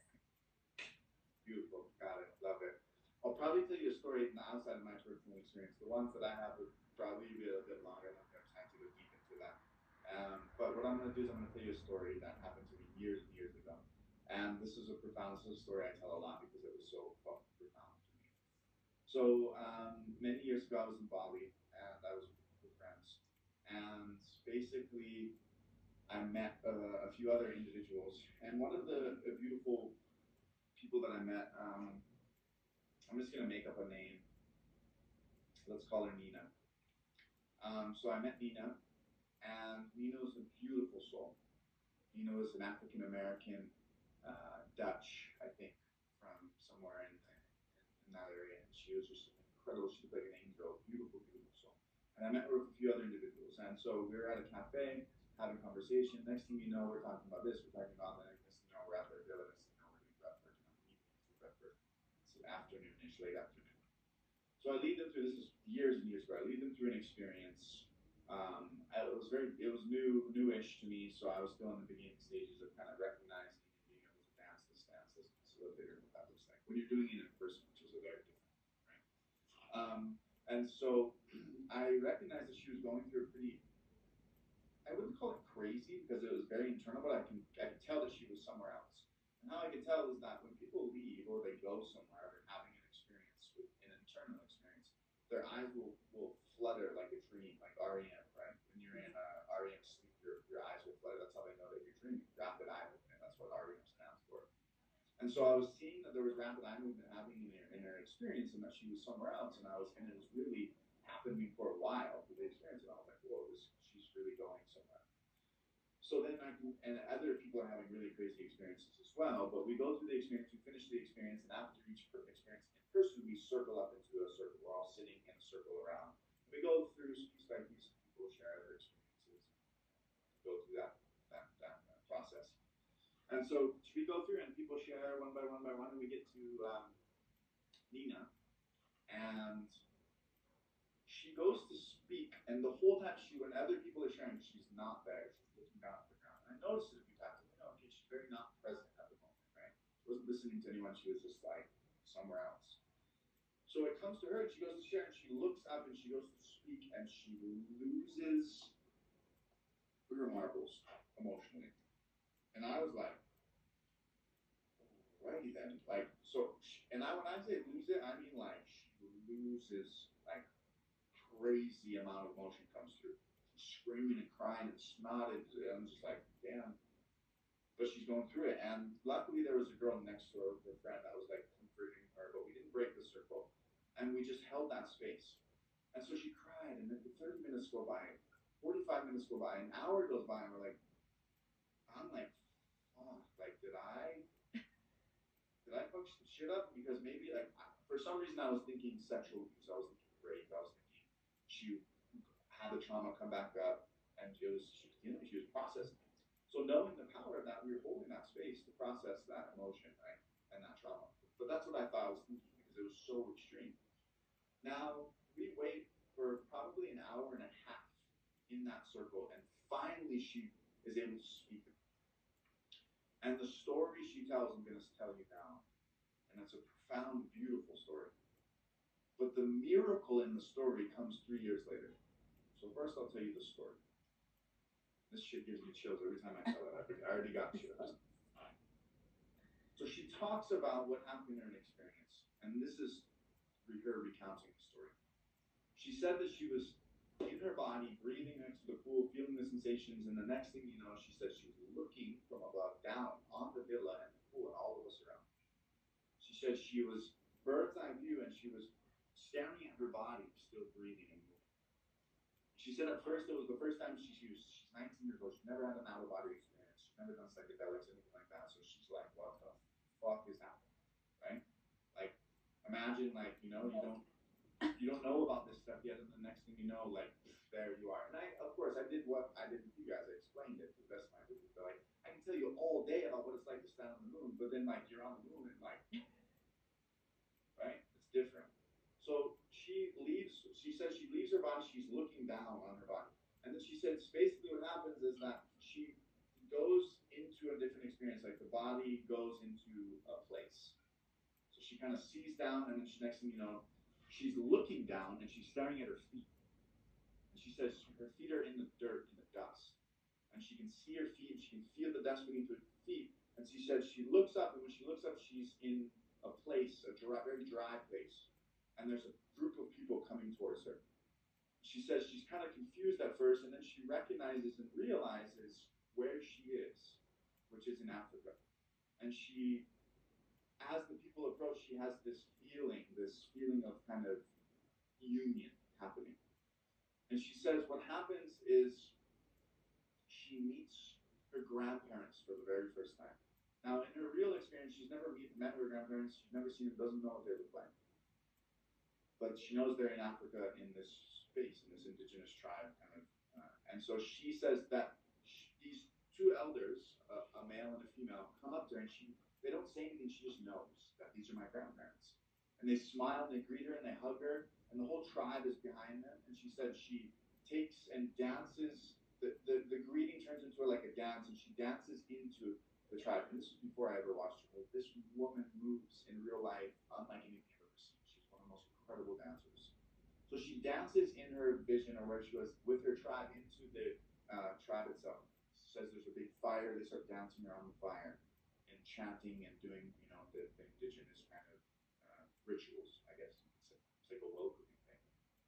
So then she says she's feeling all this emotion of connection and indigenous rooting and feeling her tribe and dancing around this fire.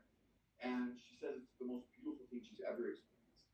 And she says the dance then turns, and as the night goes on, it then turns, and they go from the fire and they start dancing down to the coast, to the shores of the sea. And she says the dance turns into like a marching dance. And as she gets to the shore of the sea, she realizes what's happening. And she recognizes that she's going onto the slave ships with her. And she says that she boards the slave ships with her people, and she experiences slavery. And in these experiences, time is relative. So she says she goes through her whole lifetime of slavery. And as she goes through slavery, she experiences, and this is a common thing in these, I don't know the name for it, someone can maybe send it if they do, but it's when you have a psychedelic or a spiritual some type of experience, but you experience the collective of a group of people through your own body. So for example, maybe all of the Jews in the Holocaust, you integrate them through one single point of awareness. There's a phenomenon that they call it something, I don't know what it's called, but she basically feels all the slaves that have ever lived through her body, and she says it's an amount of pain and something she's never experienced in her real life. And she says that that pain kills her and turns her to ashes. And she says from the ashes and the dust, she rises into a place of forgiveness, and she recognizes, right, the beauty and everything that, and it all kind of makes sense. And she has this grand, beautiful forgiveness experience of almost forgiving for everyone that has, been through that. Now, this is all a beautiful fucking story. It's amazing. Brought me to tears, right, as she's telling it. But this is the craziest fucking part, and this because it gets crazier than that. Okay. This is the moment where I was like, holy shit. She calls me 3 years later, crying her eyes out. And same thing, like she can't talk, and I'm like, fuck. Again, I'm like worried. I'm like, oh, what's up? Like, are you okay? Like, what's going on? And she can barely speak, and she says, Bears. And I say, what? Tell me, what's going on? She says, no, you don't understand. And I said, what do I not understand? Tell me. She says, I met my grandparents. And I said, what? She says, I met my grandparents. They're exactly the same. They look exactly the same. And she like keeps repeating it. I got my hair is standing straight up. Stop it. And I'm like, I'm just silent. I don't know what to say. And from that moment on, I knew that there was something to this that was profound. And that was the moment I really shifted into like, I need to spend my life in this space. Now that's one crazy story. I have many, and the same type of miraculous kind of things that bend our mind, right? But read those two books I mentioned in the beginning. Oh, sorry. Which is The Field and The Power of Eight, and then you'll recognize, okay, actually, it's not that crazy. It can actually be scientifically proven. Remote viewing is a very common thing that can be used in the lab, right? There's also a book called Real Magic or something like that. That's really good. It talks about this. So anyway, that's one crazy story. My own personal experience is almost even crazier, but I'm not going to go into that some time. That was amazing. Maybe the next one. Absolutely amazing. Okay, for this amazing practice. practice. All right, I'll nice see you. To meet you. Nice to meet you. All right, my friends. 5:51. So I'm going to end it with just a little bit of discussion. And so I want to talk about practice, and all things will come. I used to think when I said that, what that meant is practice, and all the good things will come. Recently realized it's different, and it's beautiful. Practice, and all things will come. The good, the bad, the ugly, the hard. Hi, Jade. The best. Last piece. Number one question. How the fuck do I do this by myself? Yes, I know you have the recording, but it won't be there forever. It will be deleted at some point. And with that being said, it's easy. You know the gears of the breath. You know the levels of resistance. If you want to shorten the practice, you can. Beautiful. If you have 20 minutes total, right? We just did an hour plus. If you have 20 minutes total, that's it. 20 minutes a day. If you can't give that, if you could at least give yourself 20 minutes a day to focus on your breath. That doesn't have to be what we did. Any type of breath awareness. will help you. But this is a powerful experience. There's magic here. This is ancient fucking magic. Thousands and thousands of years old. And what comes from it, I promise you, my friends, is miracles. Absolute miracles. And so you can use this, you can shorten this in what I taught you. So you already know the 3 gears of the breath. So let's say we have 20 minutes total. Pick some music you want to breathe to. You don't want to use music, you don't have to use music. You can breathe to silence, you can breathe to your own playlist, you can use the playlist we have. Start later down on the playlist. But basically pick some music. If you put music on that is songs, you can time it like that. Okay, 3 songs is about 15 minutes. Or you can put a timer on, whatever works. Let's say you have 20 minutes total. Maybe you lay down and for one song we do the preparation. Always do the preparation, which means set the intention, feel into the body, relax the body, go into the mind, feel good feelings in the body, create breath. There's a lot of science that's happening there, but just do that. Breath. Then go into the experience itself. Breathe in one of the 3 gears for however long you have, right? Like I said, if we have one song maybe is the prep, maybe 2 songs of breathing and 2 songs of relaxation, right? That's about 20, 25. So you can shorten the practice and you can do it as you need in the moment.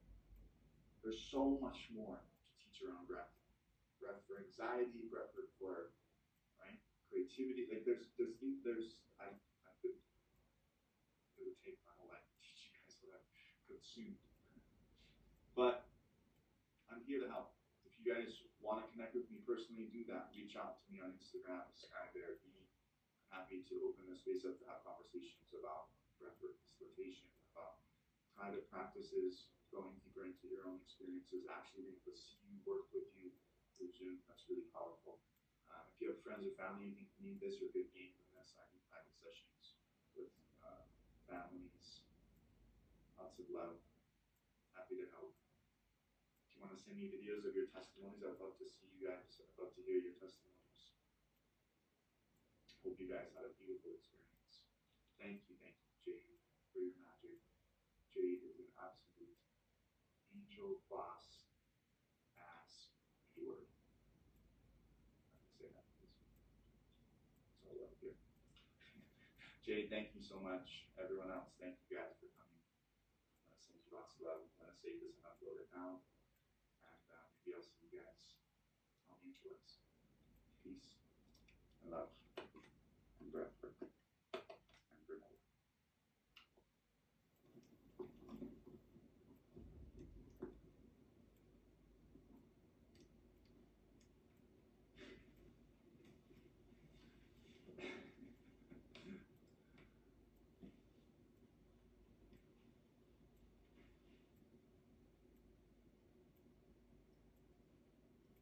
Well,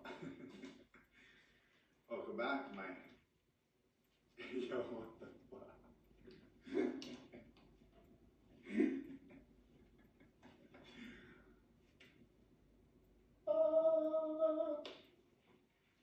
That was fucking unreal. You're very right. God damn it.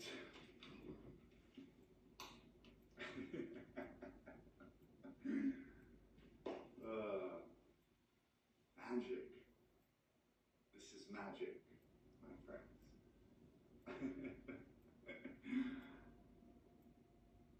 Thank you, thank you, thank you. Thank you, thank you. Awesome. So have the next 45 minutes or so, maybe an hour. And I'm here for you. Some of you might be in a place of like, oh, whoa, what the fuck just happened? Some might be super raw and vulnerable and real, like just like, oh, feel a little bit raw at the moment. Some of you might feel high. Some of you might feel we're rocking around with this shit, this magic in us this whole time. What the? Magic. Absolutely. So I want to answer questions. I love technology. I would love to, not yet, but I want to talk a little bit about integration and the importance of integration. And then what I want to do is I would love to talk to you guys about, or I'd love to give you the opportunity for you guys to request to come on. And I can see your face. And I can just maybe give a moment share. We'll just do like a few minutes each. And some of you can come on and share, and others, I think there's a lot of value in this for those that aren't sharing. Like watch, you listen to what their experiences were like and the questions they asked. And you can really grow from this space right here, this integration period. So I'm going to talk about the integration period itself, and then we can open up a space to ask questions, to have you guys join, to request, to get live, to get down, to talk about the fucking magic that we just experienced together. Because goddamn, it is magic, absolute, right? So let's talk about integration and the importance or the value.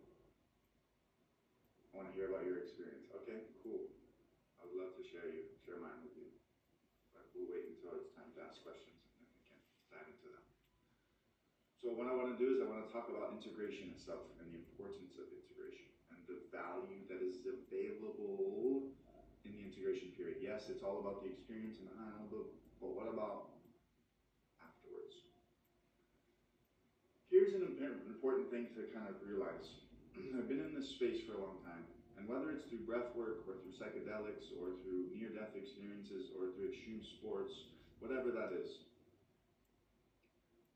I'm able to access a space, a place.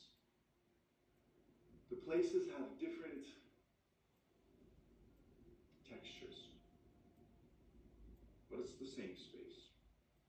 And so whether we're accessing this space through deep 30 years of meditation, whether we're going through breathwork or ayahuasca experiences, whatever it is all accessing the same space. Now we can spend our entire lives chasing that state, right? We call it a non-ordinary state of consciousness. We can chase that our whole life. Some of us do it in healthy ways. We go to yoga, we go to meditation, right? We do breath work. Some not so healthy ways, right? Drugs and alcohol and sex and thrill of all the things that come in those roads. And so we can access this non-ordinary state in a lot of different ways. But the important thing to recognize is that we consistently chase these states. Now, we can spend our whole lives going out, but that does not fucking matter if we're not coming back in and integrating what we got out there. I could do LSD my whole life and have these crazy experiences, but then does my soul grow? Well, probably not. Why? Because I wasn't taking what was accessible and integrating it into the experience that we are here now. So it's about, and I will go into this whole thing about, oh, I experienced this, what does it mean? Because I think that's going to come at some point with one of the questions. Maybe not, but I will address that with you guys. What I'm saying is that the access, the continually going out, is a beautiful thing. It's there in every moment, right? Someone mentioned earlier, like, how the fuck did I not know about this? How am I walking around with this ability within me at all points? It's always there, and it's like there's many paths to the mountaintop. What is important is why are we going? Number one, why? That's where the intention comes. Intention is everything. I'm not going to go into preach intention. You guys probably already know it. Intention is everything. So what is the intention of going out? Whether you're doing LSD, whether you're doing breath work, whether you're doing, a lot of you know that. Oh, it's to heal, it's to real perfect, beautiful. We have an intention, okay. Now, but we have our intention, here we go. And we go on this journey. We experience whatever we're going to experience. And we come back. Are we using what we received out here? Where we are here? Because the simple fact of the matter is, we are in this motherfucker right here. We're not in the spirit realms, we're not in the dream worlds, we're here. We're in the human experience. And so as we have these kind of transcendental experiences that allow us to realize we are not confined to the fucking body or the self, that we are a part of a network of something much greater as we access information outside of ourselves and able to travel through these realms that are in existence, absolutely, that is fucking magic. We'll talk about that. But how is that helping you here? Because we're not there. We're here, right now. So how do we use breathwork as a tool to access these non-ordinary states, to receive information, guidance, whatever it is, and then how do we integrate it back? There's a book called Consciousness Medicine, and it is by a woman named Francisco something, I'm pretty sure. I don't think there's much consciousness medicine books out there, but it's a green title. This book is from a beautiful woman and it speaks about this. It goes deep. She is one of the best teachers I've come across that stresses integration, the importance of integration. What she does is she leads people through, she's a psychologist that leads people through plant medicine. She studied from the Mayas or one of the cultures in the mountains in South America. She has a beautiful story. She's a beautiful woman with a beautiful heart that does a beautiful, beautiful job of, and the work that she does is incredible. That book, Consciousness Medicine, is really, really, really amazing book. Now, if you feel like you went through this experience, you're like, holy fucking shit, that's amazing, I need to share this with the world. I want to do this, I want to become a teacher, amazing, I'm happy to help. I lead people through the experience to become what you just experienced, the facilitator of those spaces. It's not an easy process. It takes a lot of time and energy and work because I take it very seriously. It's a very sacred space. But I think that if I can help those that are willing and they can spread this, then we can, allow this to really make its impact. Well, let's say resurgence, because this shit's been around from the beginning of time. So what I'm just stressing here is the importance of integration. It's okay to go, it's dope to go and to have dreams and to go on these experiences, but what are we doing with it and how do we integrate it here? Now, that leads us into this kind of realm of like, well, I don't really know what the fuck I experienced out there. And I definitely don't know what it means, right? So whatever it is, people have more visual experiences, more audible experiences, more kinesthetic experiences, right? People have different experiences. Whatever you experience was exactly what you need. I have no idea what you experienced. You guys can come to me now, join, and we can talk about it. But here's the bottom line. This is important for you to remember. When it comes to the interpretation of an experience, whether it is a dream, whether it is breathwork, whether it is a vision, an ayahuasca ceremony, whatever it is, when we access something outside of ourselves and receive information, to take that information and to give it to someone else and say, what does this mean? Is to give your power away. What do I mean by that? I'm not taking away from all the beautiful, amazing dream interpreters and shamans and all these people that do incredible fucking work. Some people need guidance. God bless. There's nobody more powerful than you, for you. What I mean by that is, I'm going to give you an example. Let's say me and you saw the same thing, right? Let's just say we saw an eagle.